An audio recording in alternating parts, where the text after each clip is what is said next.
ಸದ್ಗುರು ಶ್ರೀ ಶುದ್ಧ ಬ್ರಹ್ಮಣೇ ನಮಃ.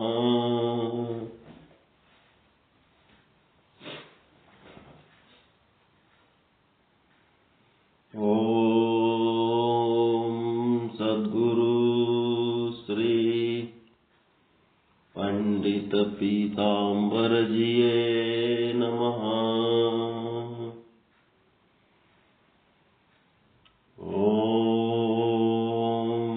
ಸದ್ಗುರು ಶ್ರೀ ಸಾಧು ನಿಶ್ಚಲದಾಸಜಿಯೇ ನಮಃ.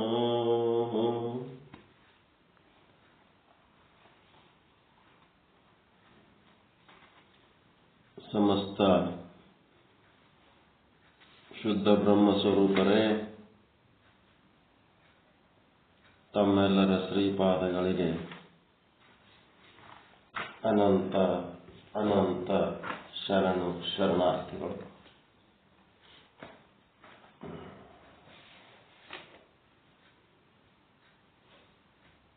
ಶಟಸ್ಥಲ ಚಕ್ರವರ್ತಿ, ಚಿನ್ಮಯ ಜ್ಞಾನಿ,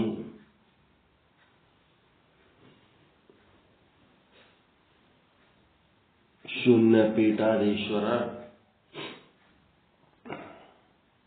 ಅವಿರಳ ಜ್ಞಾನಿ ಚನ್ನಬಸವೇಶ್ವರರ ಒಂದು ವಚನ. ಅಲ್ಲಮ ಪ್ರಭುದೇವರು ಕಲ್ಯಾಣವನ್ನ ನಿರ್ಗಮಿಸಿದ ನಂತರ ಶೂನ್ಯ ಪೀಠವನ್ನು ಏರಿದಂಥವ್ರು ಇವರು ಚನ್ನಬಸವಣ್ಣನವರು. ಅವರಿಗೆ ಶೂನ್ಯ ಪೀಠ ಬಿಟ್ಬಿಡ್ತಾರೆ, ನೀನೇ ಮಾಡಪ್ಪ, ಏನು ಮಾಡ ಕ್ರಾಂತಿ ಆಗೋದಕ್ಕಿಂತ ಮೊದಲು ಆ ಪ್ರಭುದೇವರು ಇರ್ತಾರೆ. ಯಾವಾಗ ಇದು ಕ್ರಾಂತಿ ಆರಂಭ ಆಗ್ತದ, ಮಧುವರಸ ಹರಳಯ್ಯನವರ ಮಕ್ಕಳ ಮದುವೆ ಮಾಡಕತ್ತಾರಲ್ಲ, ಅವಾಗ ಚನ್ನಬಸವಣ್ಣವರೇ ಶೂನ್ಯ ಪೀಠಾಧೀಶ್ವರ ಇರ್ತಾರೆ. ಅವರ ಒಂದು ಶಟಸ್ಥಲ ವಚನಗಳ ಪೈಕಿ ಇವಾಗ ಏನ್ ನೋಡೋದ, ಭಕ್ತ ಸ್ಥಳದೊಳಗಿನ ಶರಣಸ್ಥಲ. ಭಕ್ತ ಸ್ಥಳದೊಳಗಿನ ಶರಣಸ್ಥಳದೊಳಗೆ ಏನಾಯ್ತು ಅಂದ್ರೆ, ಭಕ್ತ ಅಂಗನಾಗಿ ತನ್ನೊಳಗಿನ ಆನಂದ ಭಕ್ತಿಯನ್ನ ಪರಾಶಕ್ತಿಯನ್ನಾಗಿ ಪರಿವರ್ತಿಸಿಕೊಂಡು ಆತ ಪ್ರಸಾದ ಲಿಂಗಿ ಆಗ್ತಾನ. ಆ ಪ್ರಸಾದ ಲಿಂಗಿ ಸ್ಥಳ ಅಂದ್ರೂ ಒಂದೇ, ಶರಣ ಸ್ಥಳ ಅಂದ್ರೂ ಒಂದೇ. ಭಕ್ತನ ಪ್ರಸಾದ ಲಿಂಗಿ ಸ್ಥಳ ಅಂದ್ರೂ ಒಂದೇ, ಭಕ್ತನ ಶರಣ ಸ್ಥಳ ಅಂದ್ರೂ ಒಂದೇ. ಅದಕ್ಕೆ ಸಂಬಂಧಪಟ್ಟಂತ ಸುಮಾರು 3 ವಚನಗಳನ್ನ ಮುಗಿಸಿವೆ. ಇವತ್ತ 4ನೇ ವಚನ. ಜಂಗಮವ ಆರೋಗಣೆಯ ಮಾಡಿ. ಜಂಗಮ ಆರೋಗಣೆ ಅಂದ್ರೆ ಏನ್ರಿ?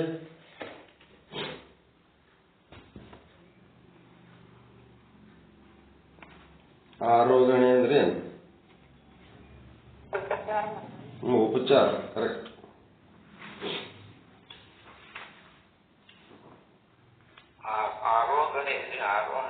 ಆರೋಗಣೆ. ಆರಾಮದೇನಪ್ಪ ಅಂತ ಕೇಳ್ತಿರಲ್ಲ, ಹಂಗ ಅವ್ರಿಗೆ ಉಪಚಾರ ಮಾಡಿ ಅವರಿಗೆ ಏನ್ ಅವಶ್ಯಕತೆ ಅದ? ಜಂಗಮ ಆರೋಗಣೆಯ ಮಾಡಿ ಅಂದ್ರ ಮಿಕ್ಕುದು ಪ್ರಸಾದ. ಅದನ್ನ ವಿಶ್ವಾಸದಿಂದ ತನ್ನ ಲಿಂಗಕ್ಕೆ ಕೊಟ್ಟು ಅದ ಸ್ವೀಕರಿಸಿದಡೆ ಅದೇ ಪ್ರಸಾದಿ. ಏನರ್ಥ ಇದು? ಜಂಗಮ ಆರೋಗಣೆ ಮಾಡಿ ಅಂತಂದ್ರೆ, ನಿಮ್ಮ ಹತ್ರ ಇರೋ ಪದಾರ್ಥಗಳನ್ನು ಜಂಗಮರಿಗೆ ಸಮರ್ಪಿಸಿ ಉಳಿದದ್ದು ಮಿಕ್ಕದ್ದನ್ನ ತನ್ನ ಲಿಂಗಕ್ಕೆ ಕೊಟ್ಟು, ತನ್ನೊಳಗೊಂದು ಆತ್ಮ ಅದಲ್ಲ, ಅದಕ್ಕೂ ನೀವು ನೆನೆಸಬೇಕು. ತನ್ನ ಲಿಂಗಕ್ಕೆ ಕೊಟ್ಟು ಏನೋ ಒಂದು ಊಟನೇ ಮಾಡ್ತೀರ ಅಂತ ತಿಳ್ಕೊಳ್ರಿ. ಜಂಗಮರಿಗೆ ಜಂಗಮವ ಆರೋಗಣೆಯ ಮಾಡಿ ಅಂದ್ರೆ ಅವರೆಲ್ಲ ಉಂಡ ಮೇಲೆ ನೆಕ್ಸ್ಟ್ ಮಿಕ್ಕುದ ಅದನ್ನೇನ್ ಮಾಡ್ಬೇಕು, ಪ್ರಸಾದ ಅಂತೇಳಿ ಅದನ್ನ ವಿಶ್ವಾಸದಿಂದ ತನ್ನ ಲಿಂಗಕ್ಕೆ ಕೊಟ್ಟು, ಅಂದ್ರೆ ತಾನು ಊಟ ಮಾಡ್ಬೇಕು, ತನ್ನೊಳಗಿನ ದೇವರನ್ನ ನೆನೆಸುವತ್ತು ತಾನು ಊಟ ಮಾಡಿ ಅದ ಸ್ವೀಕರಿಸಿಕೊಂಡಡೆ ಅದೇ ಪ್ರಸಾದಿ. ಇದೇ ಪ್ರಸಾದ ಆದಿ ಕಾಣಯ್ಯ. ಇದೇನದ ಪ್ರಸಾದದ ಆದಿ. ಆದಿ ಪ್ರಸಾದ, ಅನಾದಿ ಪ್ರಸಾದ ಅಂತ ಬರ್ತಾವ. ಆದಿ ಪ್ರಸಾದ, ಅನಾದಿ ಪ್ರಸಾದ. ಆದಿ ಪ್ರಸಾದ, ಈ ಎರಡು ರೀತಿ ಪ್ರಸಾದಗಳು ಹೇಳ್ಯಾರ ಇಲ್ಲಿ. ಒಂದು ಆದಿ ಪ್ರಸಾದ, ಇನ್ನ ಒಂದು ಅನಾದಿ ಪ್ರಸಾದ. ಸ್ಟಾರ್ಟಿಂಗ್ ಏನ್ ಮಾಡಬೇಕು,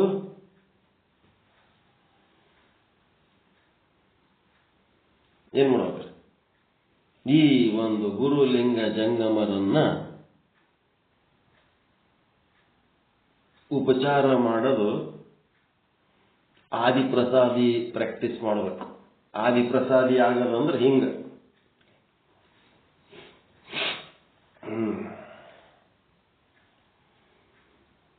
ಏನಾಗಿರ್ತದಪ್ಪ, ಪ್ರತಿನಿತ್ಯ ಮುಂದೆ ಇದ್ರದ್ದು ನೆಕ್ಸ್ಟ್ ಹೇಳ್ತಾರ. ಈ ವಚನ ಪೂರ ಕೇಳ್ರಿ ಸಾಲು.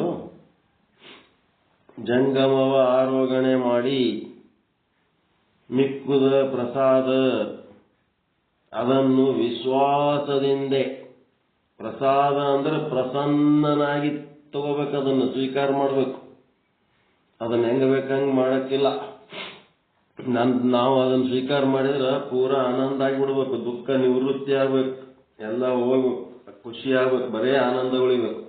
ಚಿಂತೆ ಭಯ ದುಃಖ ಎಲ್ಲ ಹೋಗ್ಬೇಕು, ರೋಗ ರುಜಿನಿ ಎಲ್ಲ ಹೋಗ್ಬಿಡ್ತವೆ. ಆ ರೀತಿ ನಾವು ಇದರಿಂದ ಶ್ರದ್ಧೆಯಿಂದ ಮಾಡಿದೆವಂದ್ರೆ ವಿಶ್ವಾಸದಿಂದ ತನ್ನ ಲಿಂಗಕ್ಕೆ ಕೊಟ್ಟು ಅದನ್ನ ಸ್ವೀಕರಿಸಿದಡೆ ಪ್ರಸಾದಿ. ಇದೇ ಪ್ರಸಾದದ ಆದಿ ಕಾಣಯ್ಯ. ಆದಿ ಅನಾದಿ ಪ್ರಸಾದವ ಭೇದಿಸಬಲ್ಲಡೆ ಇದೇ ಪ್ರಸಾದದ ಆದಿ ಕಂಡಯ್ಯ. ಆದಿ ಅನಾದಿ ಇದರದ ಭೇದ ಮಾಡೋದು ಕಲಿಬೇಕು. ಭೇದಿಸಬಲ್ಲಡೆ ಇದೇ ಪ್ರಸಾದದ ಆದಿ ಕಂಡಯ್ಯ. ಲಿಂಗಕ್ಕೆ ಜಂಗಮಕ್ಕೆ ನೀಡದೆ, ಜಂಗಮ ಲಿಂಗಕ್ಕೆ ಕೊಡದೆ, ತಾನೇ ಕೊಂಡಡೆ ಹುಳು ಗುಂಡದೊಳಗಿಕ್ಕುವನು ಕೂಡಲ ಚೆನ್ನ ಸಂಗಮ ದೇವ. ನೋಡಿ, ಹುಳಗಳು ಬಿದ್ದಿರ್ತಾವಲ್ಲ, ಯಾವ್ದಾರ ಒಂದು ಇದ್ರಾಗ ಹುಳ ಏನಾರೇ ಜಗ್ಗಿ ಹುಳ ಆಗಿರ್ತಾವ ನೋಡ್ರಿ, ಏನಾರೇ ಕೆಟ್ಟ ಪದಾರ್ಥ ಇದ್ದಲ್ಲಿ, ಹಂಗ ಅಂತ ಹುಳಗಳದಾಗ ನೀವು ಒಬ್ರು ಅಂತ. ಹುಳ ಗುಂಡದೊಳಗಿಕ್ಕುವ ಕೂಡಲ ಚೆನ್ನ ಸಂಗಮ ದೇವ ಅಂತಂದು ಒಂಥರ ಹುಳದ ಲೆಕ್ಕ ಇದ್ದಂಗಂತ. ಕಾತಿ ಮುಂಜಾನೆ ಹೇಳೋದು, ದೇವರಿಲ್ಲ, ದಿಂಡ್ರಿಲ್ಲ, ಗುರು ಇಲ್ಲ, ಲಿಂಗ ಇಲ್ಲ, ಜಂಗಮಿಲ್ಲ, ಏನೇನು ಇಲ್ಲ. ಏನೋ ಒಂದು ಪೌಡರು, ಏನೋ ಒಂದು ಟೂತ್ ಪೇಸ್ಟ್ ತಗೊಂಡು ಒಂದಿಟ್ಟು ಹಲ್ ತಿಕ್ಕೊಳ್ಳೋದು, ಒಂದಿಟ್ಟು ಮಾರು ತೊಳ್ಕೊಂಡಂಗೆ ಮಾಡೋದು. ಒಂದಿಷ್ಟು ಮಂದಿ ಅದಾರ ಬಿಳಿ ಅಂಗಿ ಹಾಕೊಂಡು ಓಡಾಡೋರು. ಬಿಳಿ ಅಂಗಿ ಮಂದಿ ಒಳಗೇನು ಇರಲ್ಲ, ಹೊಲಸಾನ ಹಡಿ ಇರ್ತಾರ, ಮ್ಯಾಲ ಒಂದು ಬೆಳ್ಳನಂಗಿ ಹಾಕೊಂಡು ಸೆಟದ್ ಓಡಾಡ್ತಿರ್ತಾರೆ. ಭಾರಿ ದೊಡ್ಡ ಏನೋ ದೇಶ ಉದ್ಧಾರ ಮಾಡ್ತಾರಂತ. ಅವ್ರು ನೋಡಿದ್ರ ಭಿಕ್ಷುಕರು ಇರ್ತಾರೆ, ದೊಡ್ಡ ಭಿಕ್ಷುಕರು, ಕೆಟ್ಟ ದರಿದ್ರರು, ಕೆಟ್ಟ ಆಶೆಗುರುಕರು, ಕೆಟ್ಟ ಗುಣಗಳು ಏನೇನಿರ್ತಾವ ಎಲ್ಲ ಓಸು ಇರ್ತಾವ. ಅವರು ಬೇಟೆ ಆಡ್ತಿರ್ತಾರ. ಏನ್ ಬೇಟೆ, ಯಾರೇ ಏನರೇ ಕೆಲಸ ಹಚ್ತಾರೇನೋ, ಅವ್ರು ಕೆಲಸ ಮಾಡಿ ಕೊಟ್ರೆ ನಮಗೆ ರೊಕ್ಕ ಸಿಗ್ತದ ಅಂತೇಳಿ ಆ ಪೈರ್ವಿ ಮಾಡೋದಕ್ಕೆ ಓಡಾಡ್ತಿರ್ತಾರೆ. ಕೆಟ್ಟ ಹೊಲಸಿರ್ತಾರೆ. ಸರ್ಕಾರಿ ಆಫೀಸ್ ಸುತ್ತಮುತ್ತ ಓಡಾಡ್ತಿರ್ತಾರೆ ಲೀಡರ್ಗಳು ಅಂತೇಳಿ, ಏನೇನೋ ಮಾಡ್ತಿರ್ತಾರೆ. ಹಂಗೆಲ್ಲ ಇರೋದಿಲ್ಲ. ಇಲ್ಲೇನದ, ಸ್ವಚ್ಛ ಇರ್ಬೇಕು, ಕ್ಲೀನಿಂಗ್.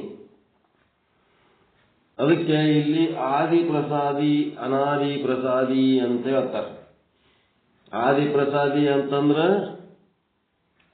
ಗುರು ಲಿಂಗ ಜಂಗಮರಿಗೆ ನೀಡಿ, ಲಿಂಗ ಅಂದ್ರೆ ನಿಮ್ಮ ಆತ್ಮ, ಗುರು ಅಂದ್ರೆ ಗುರು ಎಲ್ಲಿ ಇರ್ತಾರ, ಗುರುಗಳಿಗೆ ಒಯ್ದು ನೀವೇನಾರ ಕೊಟ್ರೆ ಅದು ಗುರುವಿಗೆ ಕೊಡುವ ಪದಾರ್ಥ, ಗುರುವಿನ ಪ್ರಸಾದ. ಗುರುವಿಗೆ ಏನ್ ಕೊಡ್ಬೇಕು ಕೊಟ್ಟು ಉಳಿದದ್ದು ನೀವು ತಗೊಂಡ್ರಿ ಅಂದ್ರೆ ಅದು ಗುರುವಿನ ಆದಿ ಪ್ರಸಾದ. ನೀವು ನಿಮ್ಮ ಆತ್ಮವನ್ನು ನೆನೆಸಿ ನಿಮ್ಮೊಳಗಿನ ಕೂಟಸ್ಥ ಅದನಂತೆ ನೀವು ದುಡಿದಿರಿ, ನಿಮ್ಮೊಳಗಿನ ಕೂಟಸ್ಥ ಅದನಂತೆ ಹೋಗಿ ದುಡಿದ ರೊಕ್ಕದಾಗ ಕಿರಾಣಿ ಮಾಲ್ ತಂದಿರಿ. ನಿಮ್ಮ ಕೂಟಸ್ಥ ನಿಮ್ಮೊಳಗೆ ಆತ್ಮ ಅದನ್ನೋದಕ್ಕೆ ನೀವೇನ್ ಮಾಡ್ಲಕತ್ತೀರಿ, ಅದನ್ನು ಊಟ ಮಾಡ್ತಾ ಇದ್ದೀರಿ. ಅದಕ್ಕೆ ನೀನದಿ ಅಂತೇಳಿ ಇದೆಲ್ಲ ನಡೆದಪ್ಪ. ಮತ್ತೆ ನಿಮ್ಮ ಮನೆಗೆ ಯಾರ್ಯಾರ ತತ್ವಜ್ಞಾನಿಗಳು ಬಂದ್ರು, ಯಾರ್ಯಾರ ಹಸಿದವರು ಬಂದ್ರು ಅಂತಂದ್ರೆ ಅವ್ರಿಗೆ ನೀಡಿದ್ರಿ ಅಂದ್ರೆ ಅದು ಜಂಗಮ ಆರೋಗಣೆ. ಇವು ಮೂರು ಏನದವ, ಆದಿ ಪ್ರಸಾದ ಅಂದ್ರೆ ಬಿಗಿನಿಂಗ್, ಸ್ಟಾರ್ಟಿಂಗ್. ಇನ್ನು ಅನಾದಿ ಪ್ರಸಾದ ಅಂದ್ರೆ ಹೆಂಗ್ ಮಾಡ್ತೀರಿ? ಆದಿ ಪ್ರಸಾದ ಆಯ್ತು, ಅನಾದಿ ಪ್ರಸಾದ ಅಂದ್ರೆ ಹೆಂಗ್ ಮಾಡ್ತೀರಿ?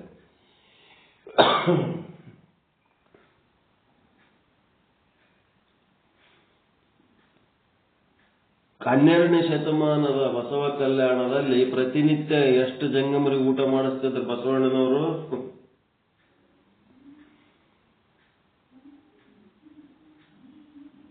ಎಷ್ಟು ಜಂಗಮರಿಗೆ ಊಟ ಮಾಡಿಸ್ತಿದ್ರು? ಎಷ್ಟ್ರಿ?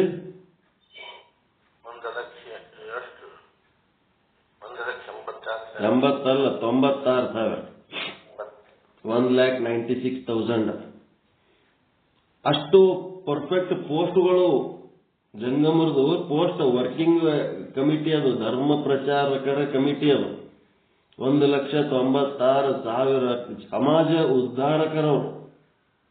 ಅವರಿಗೆ ಅವ್ರ ಅಪಾಯಿಂಟ್ಮೆಂಟ್ ಮಾಡ್ಕೊಂಡಿರ್ತಾರೆ. 1,90,000 ಅಷ್ಟೇ ಸಿಕ್ಕಿರ್ತಾರೆ. ಎಷ್ಟು ಹುಡುಕಿದ್ರು ಜಂಗಮರ ಸಿಗಂಗಿಲ್ಲ. ಸಿಗಲಾರ್ದಾಗ ಕಾಶ್ಮೀರದಾಗ ಅದ ಅಂತ ಹೇಳಿ ಗೊತ್ತಾಗ್ತದ. 6,000 ಜಂಗಮರದಾರ ಕಾಶ್ಮೀರದಾಗ ಅಂತೇಳಿ ಗೊತ್ತಾದ್ಮೇಲೆ ಬಸವಣ್ಣವರು ಕಾಶ್ಮೀರಕ್ಕೆ ಹೋಗಿ ಆ 6,000 ಜಂಗಮರಿಗೆ ಕರ್ಕೊಂಬರ್ತಾರೆ. ಆ ಕಾಶ್ಮೀರದ ಮಹಾರಾಜ ಏನ್ ಮಾಡ್ತಿರ್ತಾನ, ಮಹಾದೇವ ಭೂಪಾಲ ಈ 6,000 ಜಂಗಮರಿಗೆ ಊಟ ಮಾಡಿಸ್ಲಾರ್ದೆ ಅವ ಊಟ ಮಾಡ್ತಿರಲ್ಲ. ಮಹಾದೇವ ಮಹಾದೇವಿ ಇಬ್ರು 6,000 ಜಂಗಮರಿಗೆ ಅಷ್ಟು ಪ್ರೀತಿ ಅವರು. ಆ ಎಲ್ಲ 6,000 ಜಂಗಮರಿಗೆ ಲೀಡರ್ ಒಬ್ರು ಸೂಗೂರೇಶ್ವರ ಅಂತ. ಸೂಗೂರೇಶ್ವರ, ಸೂಗೂರ ವೀರ ಅಂತ, ವೀರಭದ್ರೇಶ್ವರ ಅವತಾರ ಅವರು. ಅವ್ರು ಬಸವಣ್ಣವ್ರು ಹೋಗಿ ರಾತ್ರೋರಾತ್ರಿ 1,90,000 ಮಂದಿ ಅದರ ಇಲ್ಲಿ, ರಾಜ ನಿಮ್ಗೆ ಏನ್ ಕೆಲಸ ಹಚ್ಚನ? ಏನು ಕೆಲಸ ಹಚ್ಚಿಲ್ಲ. ಏನ್ ಮಾಡ್ತಾನೆ ಇಲ್ಲಿ? ಏನು ಮಾಡೋದಿಲ್ಲ. ಊಟ ಮಾಡೋದೈತಿ, 3 ಹೊತ್ತ ಬಂದು ಮಲ್ಗೋದೈತಿ ಅಷ್ಟೇ. ಉಂಡು ಮಲ್ಗ ಸ್ವಾಮಿಗಳು ನಾವೆಲ್ಲ. ನಮ್ಮ ಮ್ಯಾಲ ಬಹಳ ಜೀವ ಅದನ ರಾಜ. ನಾವ್ ಏನಂತೀವಿ ಎಲ್ಲ ಅವ ಕೊಡ್ತಾನ, ನಾವೇನು ಮಾಡೋದೇ ಬೇಕಾಗಿಲ್ಲ. ಈಗ ಉಂಡು ಮತ್ಕೊಂಡ್ರೆ ಹೆಂಗ್ರು? ಸಮಾಜೋದ್ಧಾರ, ತತ್ವಜ್ಞಾನ ಎಲ್ಲ ತಿಳ್ಕೊಂಡು ಒಂದು ಮನುಷ್ಯ ಜನ್ಮಕ್ಕೆ ಬಂದಿವಂದ್ಮೇಲೆ ಆತ್ಮಜ್ಞಾನ, ಬ್ರಹ್ಮಜ್ಞಾನ ಎಲ್ಲ ತಿಳ್ಕೊಂಡ್ರೆ ಚಲೋ. ಬಿಟ್ಟಕ್ಕೆ ನೀವು ಉದ್ಧಾರ ಆಗ್ಬೇಕು, ಜಗತ್ತು ಉದ್ಧಾರ ಮಾಡಬೇಕು ಅಂತ ಜಂಗಮರಿಗೆ ಬರೀ ರಾಜ ಪೂಷೇಟೆ ಕೂಳ್ ಹಾಕ್ಲಕತ್ತಂತೇಳಿ ಪೂಷೇಟೆ ಭಾಗ್ಯದಾಗಿದ್ರೆ ಹೆಂಗ ಜೀವನ? ನಿಮ್ದು ಜನ್ಮ ವ್ಯರ್ಥ, ಅವಂದು ಜನ್ಮ ವ್ಯರ್ಥ ಅಂದ ಕೂಡ್ಲೇನೆ ಜಂಗಮ ಮತ್ತ ಒಳಗ ಜ್ಞಾನದ ಅಭಿಮಾನಿನೇ ಇರ್ತಾನ. ಜ್ಞಾನಿ ಜನ್ಮದು ಆಯ್ತು ನಡ್ರಿ ಅಂತೇಳಿ ರಾತ್ರಿ ನಾಪತ್ತೆ ಅಷ್ಟು ಮಂದಿ ಹೊಡ್ಕೊಂಡ್ಬರ್ತಾನೆ ಕಲ್ಯಾಣಕ್ಕೆ ಬಸವಣ್ಣ. ಅದು ಮುಂಜಾನೆ ಎದ್ದು ರಾಜ ಅಡಿಗೆ ಮಾಡ್ಕೊಂಡು ಕೂತಿರ್ತಾನೆ 6,000 ಜಂಗಮರಿಗೆ. ಕಾಶ್ಮೀರದೊಳಗ ರಾಜ ರಾಣಿ ಅವರು ಜಂಗಮರು ಉಂಡಾದ್ಮೇಲೆ ಇವ್ರು ಉಣ್ಬೇಕಂತೇಳಿ. ಆದ್ರೆ ಜಂಗಮರು ಇಲ್ಲ, ಅಲ್ಲಿ ಎಲ್ಲ ನಾಪತ್ತೆ ಆಗಿಬಿಟ್ರ. ಏನ್ ಮಾಡ್ಬೇಕು? ಎಲ್ಲಿಗಾದ್ರು ಊಟ ಮಾಡ್ಲಾರ್ದು ಕೂತ್ ಬಿಡ್ತಾರೆ ಇವರು. ವಾರಗಟ್ಲೆ ಊಟ ಮಾಡ್ಲಾರ್ದು ಕುಂದಿರ್ತಾರೆ. ಈಗಿನ ಗಟ್ಲೆ ಮೊಬೈಲ್, ರೈಲ್ವೆನ, ಬಸ್, 12ನೇ ಶತಮಾನ. ಅದು ಹ್ಯಾಂಗ ರಾಜನಿಗೆ ವಾರ್ತೆ ಸಿಗ್ತದೋ ಏನೋ. ಅಲ್ಲಿ ಕರ್ನಾಟಕದೊಳಗ, ಕನ್ನಡದ ದೇಶದೊಳಗ ಕಲ್ಯಾಣ ಅಂತದ. ಕಲ್ಯಾಣಕ್ಕೆ ಹೋಗ್ಯಾರಪ್ಪ ಅವ್ರೆಲ್ಲವರು ಅಂದ ಕೂಡ್ಲೇನೆ ಏನ್ ಮಾಡ್ತಾರ ಅಲ್ಲಿ ಹೋಗಿ ಅಂದ್ರೆ ಹಿಂಗೆಲ್ಲ ತತ್ವಜ್ಞಾನ ಅದು ಇದು ಮಾಡ್ತಾರ, ಹಿಂಗೆಲ್ಲ ಸಮಾಜ ಉದ್ಧಾರ ಮಾಡಿ ಒಂದು ಬ್ಯೂಟಿಫುಲ್ ರಾಜ್ಯ ನಿರ್ಮಾಣ ಮಾಡ್ಯಾರ, ಕಲ್ಯಾಣ ರಾಜ್ಯ ಅಂತ ಅಲ್ಲಿ. ಹಂಗ ಅಂತ ಕೇಳಿ ಆ ರಾಜನು ಒಬ್ಬ ಯಾವ ಕಾಲದ ಶರಣನಿದ್ದನೋ ಏನ್ಸಿದ್ದೋ, ರಾಜ ನಾನು ಬರ್ತೀನಿ, ರಾಜ್ಯ ತ್ಯಾಗ ಮಾಡಿ ಬರ್ತೀನಿ ಅಂತೇಳಿ ಅವ ರಾಜ್ಯ ಭಾರ ಮುಂದಿನವ್ರಿಗೆ ಒಪ್ಪಿಸಿ ರಾಜ ಬರ್ತಾನ. ರಾಜನಿಂದಾಕಿ ರಾಣಿ ನಾನರೇ ಇಲ್ಲಿ ಏನ್ ಮಾಡ್ಲಿ ಅಂತೇಳಿ ಅಲ್ಲಿಗೆ ಬರ್ತಾರ. ಬಂದ ಮೇಲೆ ಬಸವಣ್ಣವ್ರಿಗೆ ಭೇಟಿ ಆತಾರ.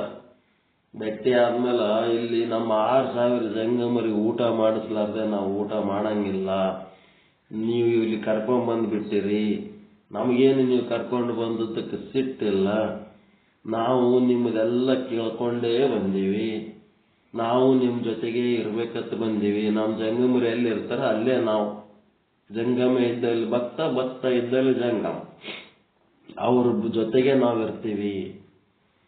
ಅದಕ್ಕೆ ನೀ ಧರ್ಮ ಪ್ರಚಾರ ಮಾಡ್ತೇನೋ ಇಲ್ಲ, ಮತ್ತೇನು ಮಾಡ್ತಿ, ನಾವು ಏನು ಮಾಡೋದಿಲ್ಲ, ಏನು ಕಲ್ತಿಲ್ಲ, ಏನು ಬರಲ್ಲ ಅಂದ್ರೆ ಏನ್ ಮಾಡ್ಬೇಕಪ್ಪ ನೀನಂತಂದ್ರೆ ಕಾಡಿಗೆ ಹೋಗಿ ಕಟ್ಟಿಗೆ ಹೊಡ್ಕೊಂಡು ಬರ್ಲಕ್ಕರೆ ಬರ್ತದಿಲ್ಲ ನಿನಗೆ ಅಂತೇಳಿ ಅವನಿಗೆ ಕಟ್ಟಿಗೆ ಹೊಡೆ ಕೆಲಸ ಹಚ್ತಾರ. ನೀನೇನು ಕಲಿಯೋದು ಬೇಡ, ಓದೋದು ಬೇಡ, ರಾಜ ಹೋಗಿ ಕಟ್ಟಿಗೆ ಹೊಡೆ ಕೆಲಸ ಆಯ್ತು, ಏನ್ ಕೊಡ್ತೀವಿ ಕೊಡು. ಇಲ್ಲಿ ನಾವು ಕಲ್ಯಾಣದಾಗ ಇರ್ಬೇಕಾದ್ರೆ ಒಂದೇನಾರ ಕಾಯಕ ಮಾಡ್ಬೇಕಪ್ಪ, ಕಾಯಕ ಇರಲಿಲ್ಲ ಅಂತಂದ್ರೆ ಕಲ್ಯಾಣದಾಗ ಇಟ್ಕೊಳ್ಳಂಗಿಲ್ಲ ಅವ. ಅಂದ್ರೆ ಒಟ್ಟು 1,96,000 ಜಂಗಮರದ ಅಡಿಗೆ ಮನೆಗೆ ಕಟ್ಟಿಗೆ ಕಡಿಮೆ ಬೀಳಲಾರ್ದಂಗೆ ನೋಡ್ಬೇಕು ನೋಡು. ಕಾಡಿಗೆ ಹೋಗಿ ಸೌದೆ ಕಡ್ಕೊಂಡು ಬರಬೇಕು. ಇಬ್ರು ಗಂಡ ಹೆಂಡತಿ, ಮೋಳಿಗೆ ಮಾರಯ್ಯ, ಮೋಳಿಗೆ ಮಹಾದೇವಿ. ಮೋಳಿಗೆ ಅಂತಂದ್ರೆ ಕಟ್ಟಿಗೆ, ಮತ್ತೇನಿಲ್ಲ ಸೌದೆ, ಒಲಿಗಚ್ಚ ಸೌದೆ.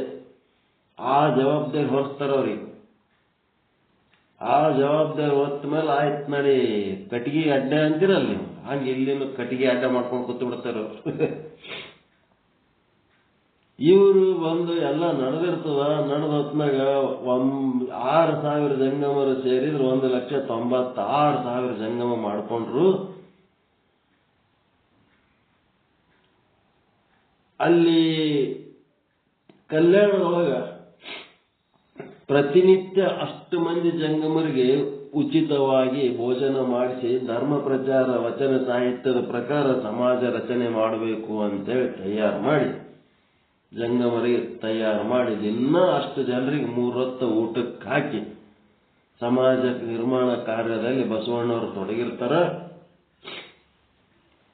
ತೊಡಗಿದಲ್ಲಿ ಒಂದು ಘಟನೆ ಆಗ್ಬಿಡ್ತು. ಏನ್ ಘಟನೆ ಆಗ್ತದಂದ್ರ,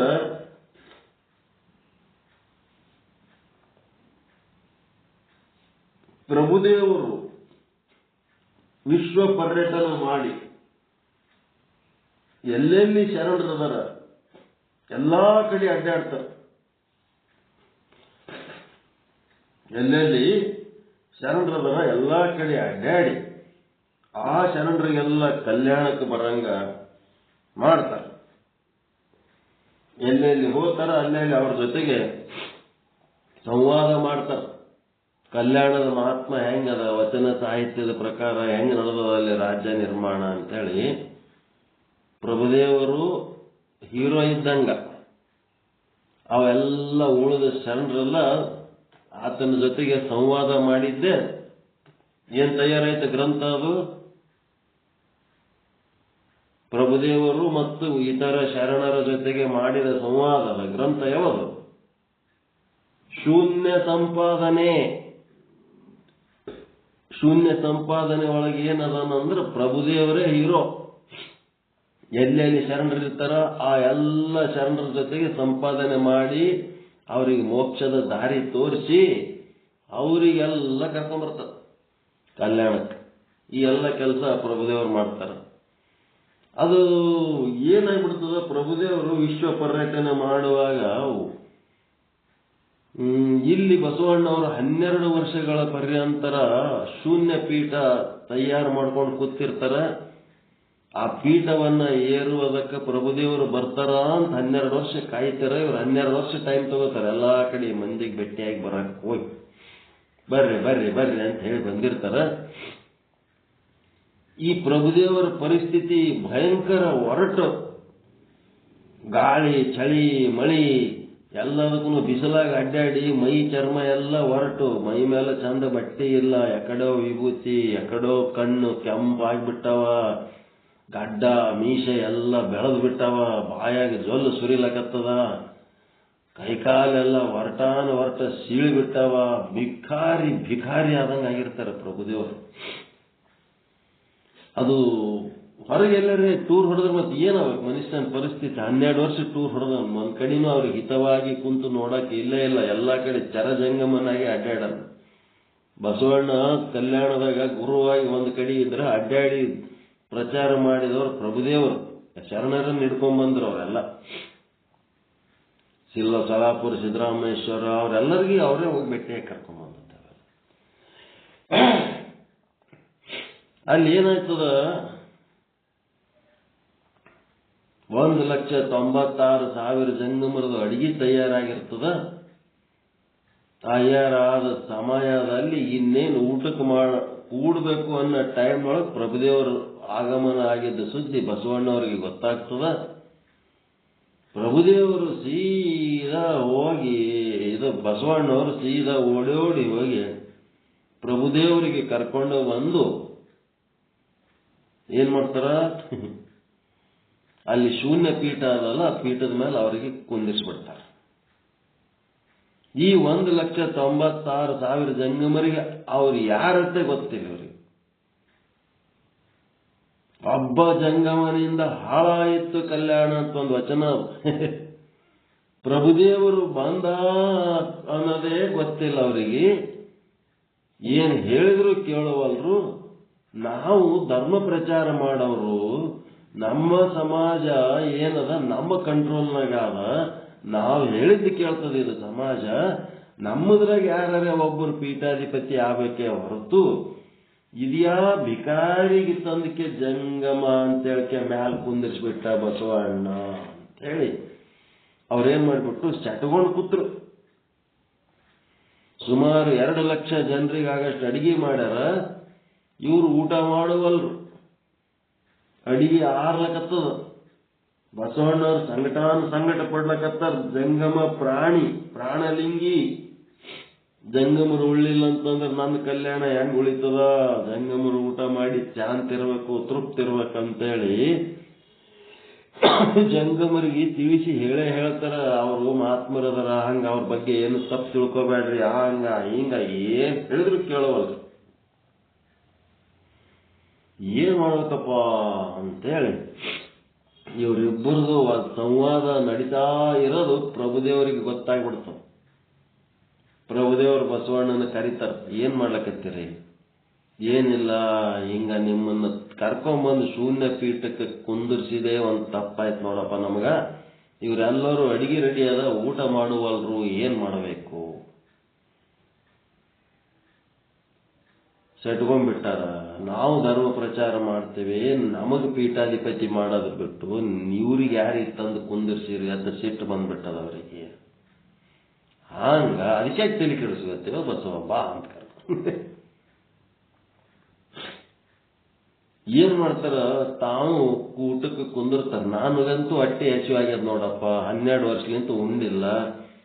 ಮತ್ತ ಅವ್ರಿಗೆ ಊಟಕ್ಕೆ ಹಾಕಿದ್ಮೇಲೆ ನನಗೆ ಹಾಕ್ಬೇಕಂತಿದೋ, ಮೊದಲು ಹಸಿದ ಬಂದ ಜಂಗಮನಿಗೆ ಊಟಕ್ಕೆ ಹಾಕ್ಬೇಕನ್ನುತ್ತದೋ, ನಿಂದು ಏನು ಪ್ರಸಾದ ತತ್ವ ಅದ ಅಂದ್ರೆ, ಇಲ್ಲ ನಮ್ಮ ಪ್ರಸಾದ ತತ್ವದೊಳಗೆ ಹಸಿದು ಬಂದ ಜಂಗಮನಿಗೆ ಊಟಕ್ಕೆ ಹಾಕ್ಬೇಕು. ಮತ್ತ ಅವ್ರು ಶಡ್ಕೊಂಡು ಕೂತಾರಂದ್ರ ಅವ್ರ ದಿನ ಉಂಡಾರ, ಒಂದು ಊಟ ಬಿಟ್ರೆ ಏನಾಗಲ್ಲ. 12 ವರ್ಷಲಿಂತ ನಾ ಚಂದ ಊಟ ಮಾಡಿಲ್ಲ, ನಡಿ ಹೋಗಮ್ಮ. ಭಾರಿ ವಚನ ಅದು. ಏನೇನು ಅಡಿಗೆ ಮಾಡಿಸಿದ್ರು, ಹ್ಯಾಂಗ ಉಂಡ್ರು. 1,96,000 ಜಂಗಮರಿಗೆ ಮಾಡಿಟ್ಟ ಅಡಿಗೆ ಪ್ರಭುದೇವರು ಒಬ್ಬರೇ ಉಂಡು ಬಿಡ್ತಾರ. ನೀಡ್ತಾರ ಎಲ್ಲ ಉಂಡು ಬಿಡ್ತಾರ. ಎಂತ ಜಂಗಮ ಇರ್ಬೇಕು. ಮತ್ತೇನಂತಾರ ಬಸವಣ್ಣವರು, ಅಡಿಗೆ ಎಲ್ಲ ಮುಗಿದ ಮೇಲೆ ಕೂಡ ಇನ್ನ ಬೇಕೇನಂತ ನಿಂದಿರ್ತಾರ. ಬಸವಣ್ಣವ್ರನ್ನು ಏನ್ ಕಡಿಮೆ ಇಲ್ಲವ್ರು. ಏನಂತಾರ, ತನುವ ಬೇಡಿದ ಅಡಿವೆ, ಮನವ ಬೇಡಿದ ಅಡಿವೆ, ಧನವ ಬೇಡಿದಡೀವೆ ಬೇಡು ಬೇಡಲೆ ಹಂದೇ ಅಂತೇಳಿ, ಹಂದೆ ಅಂದ್ರೆ ಹೇಳಿ, ಹಂದಿ ಅಲ್ಲ ಹಂದೆ. ನೀನು ಬೇಡದ್ರಾಗ ಹೇಳಿತನ ಮಾಡಬೇಡ. ನೀ ಏನು ಬೇಡ್ತಿ ಬೇಡು, ನಾನು ಏನ್ ಮಾಡ್ತೀನಿ, ಏನೆಲ್ಲ ಕೊಡ್ಲಕ್ ತಯಾರಾದೀನಿ ಅಂತ. ಬಸವಣ್ಣವರು ಕೈ ಜೋಡಿಸ್ಕೊಂಡು ನಿಂದಿರ್ತಾರೆ. 1,96,000 ಜಂಗಮರಿಗೆ ಮಾಡಿಟ್ಟ ಅಡಿಗೆ ಎಲ್ಲ ಒಬ್ಬರೇ ಉಂಡರ. ಇನ್ನ ನೀಡ್ಬೇಕಂತಂದ್ರೆ ಅಡಿಗೆ ಕಲಸ ಆಗ್ಯದ, ಮತ್ತೆ ಇನ್ನ ಏನ್ ಬೇಕು ಕೇಳ್ರಿ ಅಂತಂದ್ರೆ ಬೇಡು ಬೇಡಲೆ ಹಂದೆ ಅಂತ ಅಂದ ಕೂಡ್ಲೇನೆ ಅದಕ್ಕ ತನು ಮನ ಧನ ಇವೇನ್ ಇನ್ನೂ ಏನಂತ ಕೇಳ್ತಾರ ಪ್ರಭುದೇವರು. ತನು ಎದರದು ಪಂಚಭೂತದ, ಮನಸ್ಸು ಅಜ್ಞಾನದ್ದು ಮಾಯೆಯಿಂದ ಉಂಟಾದ ಮನಸ್ಸು, ಅಜ್ಞಾನ ಕಾರಣ ಶರೀರದಿಂದ ಉತ್ಪನ್ನ ಆದದ್ದು ಮನಸ್ಸದ. ಧನ ಎದರಿಂದ ನೀ ಸಂಪಾದನೆ ಮಾಡಿದೆ ಅಂದ್ರೆ ನಿನ್ನೊಳಗೆ ಪ್ರಾಣ ಆದತ್ತೇಳಿ ನೀ ದುಡ್ದಿದಪ್ಪ, ಆತ್ಮ ಪ್ರಾಣ ಅದಂತೇಳಿ ನೀ ಪ್ರಾಣದ ಧನ ಅದು. ನಿಂದೇನದ, ಏನಿದೆ ತಲೆ ಕೆಟ್ಟೋಗ್ಬಿಡ್ತದ. ನಿಂದೇನದ ನಿಂದೇನಿಲ್ಲ. ಮುಂದೆ ಹಂಗೆ ಬರೀತಾರ ಅವ್ರು, ಹೆಂಡತಿ ಬೇಕೆ ಅಂತಗೋ, ಮಕ್ಕಳು ಬೇಕೆ ಅಂತಗೋ, ರೊಕ್ಕ ಬೇಕೆ ಅಂತಗೋ, ಅದು ಬೇಕೆ ಅಂತಗೋ. ಇದು ಏನಿಲ್ಲ ನಿಂದೆ. ಅವೆಲ್ಲ ಏನದವ ಅವ್ಯಾವ ನಿನ್ನೂ ಅಲ್ಲ, ಅವ್ಯಾವ್ಯಾವ ನಿನ್ನೂ ಅಲ್ಲ. ಈಗ ಇಲ್ಲಿ ತನಕ 1,96,000 ಜಂಗಮರಿಗೆ ಊಟಕ್ಕೆ ಹಾಕಿದ್ದೇವದದು ಆದಿ ಪ್ರಸಾದ. ತಿಳಿತ್ರ? ತಮ್ಮ ಹತ್ರ ಇರೋ ಪದಾರ್ಥವನ್ನ ಗುರುಲಿಂಗ ಜಂಗಮರಿಗೆ ಸಮರ್ಪಿಸಿ ಅದನ್ನ ಪದಾರ್ಥ ಸಮರ್ಪಣೆ ಮಾಡಿ ಅದರ ಉಳಿದದ್ದು ಪ್ರಸಾದ ಅಂತ ಸ್ವೀಕಾರ ಮಾಡಿದ್ದು ಇದು ಆದಿ ಪ್ರಸಾದ. ಅದಕ್ಕೆ ಇನ್ನ ಏನು ಬೇಕು ಕೇಳು ಅಂತಂದ್ರೆ ನಿಂದೇನದ ಅವ್ರು ಏನು ಹೇಳ್ತಾರ ಯಾವುದು ನಿಂದಲ್ಲ. ಭೂಮಿ ನಿನ್ನದಲ್ಲ, ಹೇಮ ನಿನ್ನದಲ್ಲ, ಕಾಮಿನಿ ನಿನ್ನವಳಲ್ಲ. ನಿನ್ನದೆನ್ನುವುದು ಜ್ಞಾನರತ್ನ. ಅದಕ್ಕೆ ಬಸವಣ್ಣವ್ರು ಏನ್ ಮಾಡ್ಬಿಡ್ತಾರ, ನನ್ನನ್ನೇ ನಿಮಗೆ ಸಮರ್ಪಿಸಿ ಬಿಡ್ತೀನಿ. ನಾನು ನನ್ನದು ಅನ್ನೋದು ಎಲ್ಲ ಬಿಟ್ಟು, ನನ್ನದೆನ್ನುವುದು ಏನಿಲ್ಲ, ಎಲ್ಲ ನಿನ್ನದೇ ಆದ ಅಂತ ಅಂದ್ರಿ ಅಂತಂದ್ರೆ ಅದು ಅನಾದಿ ಪ್ರಸಾದ. ನಾನು ನನ್ನದು ನನ್ನಿಂದ ನನ್ನಲ್ಲಿ ನನಗಾಗಿ ಅನ್ನೋ ಶಬ್ದಗಳು ಏನದವ, ಆ ಭಾವಗಳು ಏನದವ, ಅವೆಲ್ಲ ಓಸು ಗುರುವಿನ ಪಾದಕ್ಕೆ ಹಾಕಿ, ಏ ಪರಮಾತ್ಮ ಇದೆಲ್ಲ ನಿನ್ನಿಂದ ನಿನಗಾಗಿ, ನಿನ್ನಲ್ಲಿ ನೀನೇ, ನಿನ್ನಿಂದ ನೀನೇ ಮಾಡ್ಲಕತ್ತಿದಪ್ಪ ಅಂತಂದ್ರೆ ಇದು ನೋಡ್ರಿ ಅನಾದಿ ಪ್ರಸಾದ. ಗೊತ್ತಾಯ್ತಾ? ಆದಿ ಪ್ರಸಾದ ಅನಾದಿ ಪ್ರಸಾದಕ್ಕೆ ವ್ಯತ್ಯಾಸ. ನಾನು ನೀಡ್ಲಕತ್ತೀನಿ 1,96,000 ಜಂಗಮರಿಗೆ ಮಾಡಿಟ್ಟ ಅಡಿಗೆ ನಾನು ನೀಡ್ಲಕತ್ತೀನಿ, ನಾನು ಉಣಿಸ್ಲಕತ್ತೀನಿ ಅಲ್ಲ.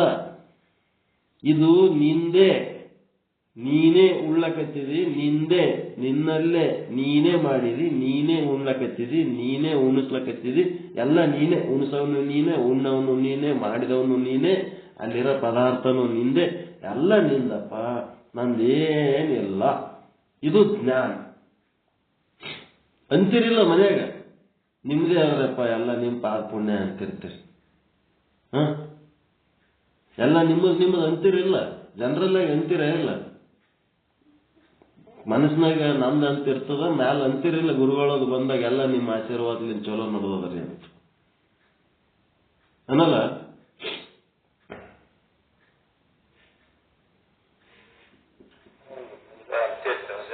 ಅಂತಿರ್ತಿರಿಲ್ಲ, ಎಲ್ಲ ನಿಮ್ದಪ್ಪ, ಎಲ್ಲ ನಿಮ್ಮಿಂದ ಅಂತ. ಅದೇ ಅನಾದಿ ಪ್ರಸಾದ. ಎಲ್ಲ ನಿಮ್ಮ ಆಶೀರ್ವಾದ ಚಲೋ ನಡೆದ. ಇವೆಲ್ಲ ಪದ್ಧತಿಗಳು ಏನದಾವ ಅತ್ಯಂತ ಜನರಲ್ ಆಗಿ ಬಳಸ್ತೀವಿ. ಅದು ನಿಮ್ಮದು ಅನ್ನೋಂಥದ್ದು ಒಳಗ ಸದ್ಭಾವ ಇತ್ತು ಅಂತಂದ್ರೆ, ಗುರುಲಿಂಗ ಜಂಗಮರದಿಂದ ಇದೆಲ್ಲ ನಿಮ್ಮಲಿಂತ ಚಲೋ ನಡೆದಪ್ಪ ಅಂತ ನೀವು ಅಂದ್ರಿ ಅಂತಂದ್ರೆ ಅದು ಅನಾದಿ ಪ್ರಸಾದ. ನನ್ನದು ಅಂದಾಗ ಅದು ಪದಾರ್ಥ ಆಗ್ತದೆ. ಅದನ್ನ ದೇವರಿಗೆ ನೀಡಿ ನೈವೇದ್ಯ ಮಾಡಿ ಅದನ್ನು ಪ್ರಸಾದ ಅಂತ ಸ್ವೀಕಾರ ಮಾಡಿದರೆ ನನ್ನದು ಹೋಗಿ ಅಲ್ಲಿ ನಿನ್ನದು ಮಾಡಿ ನಿನಗೆ ಕೊಟ್ಟು ಅದರಾಗಿಂದ ಒಂದು ಭಾಗ ತಾನು ಸ್ವೀಕಾರ ಮಾಡಿದ್ನಂತಂದ್ರೆ ಅದು ಆದಿಪ್ರಸಾದ. ಅಲ್ಲಿ ನನ್ನದನ್ನದೇನೇನು ಎಲ್ಲ ನಿನ್ನದೇ ಅಪ್ಪ, ನನ್ನೊಳಗಿರೋವನು ನೀನೇ, ನೀನೇ ಎಲ್ಲ ಮಾಡ್ತವ, ನೀನೇ ಎಲ್ಲ ಮಾಡವ ಅಂಥೇಳಿ ಅಂದ್ರೆ ಅದು ಅನಾದಿ ಪ್ರಸಾದ. ಈ ಆದಿಪ್ರಸಾದ ಅನಾದಿ ಪ್ರಸಾದಗಳನ್ನ ಭೇದಿಸಬಲ್ಲಡೆ ಇದೇ ಪ್ರಸಾದಿ ಕಂಡಯ್ಯ. ಅದಕ್ಕೆ ತನ್ನೊಳಗಿರೋ ಪದಾರ್ಥಗಳನ್ನು ಕೊಟ್ಟು ತನ್ನನ್ನು ಸಮರ್ಪಿಸಿಕೊಳ್ಳಲಿಲ್ಲ ಅಂತಂದ್ರೆ ಹೆಂಗ? ತನ್ನನ್ನು ತಾನು ಸಮರ್ಪಿಸಿಕೊಳ್ಳಬೇಕು. ನಂದನ್ನು ನಾನು ಸಮರ್ಪಿಸಿಕೋಬೇಕಂದ್ರೆ ನಾನು ನನ್ನದು ಅಂತ ಏನು ಅದ ಭಾವ, ಆ ಭಾವವನ್ನ ಪರಮಾತ್ಮನಿಗೆ ಸಮರ್ಪಿಸಿ ಏನ್ ಮಾಡಬೇಕು? ನಾನು ಅನ್ನೋ ಜಾಗದಾಗ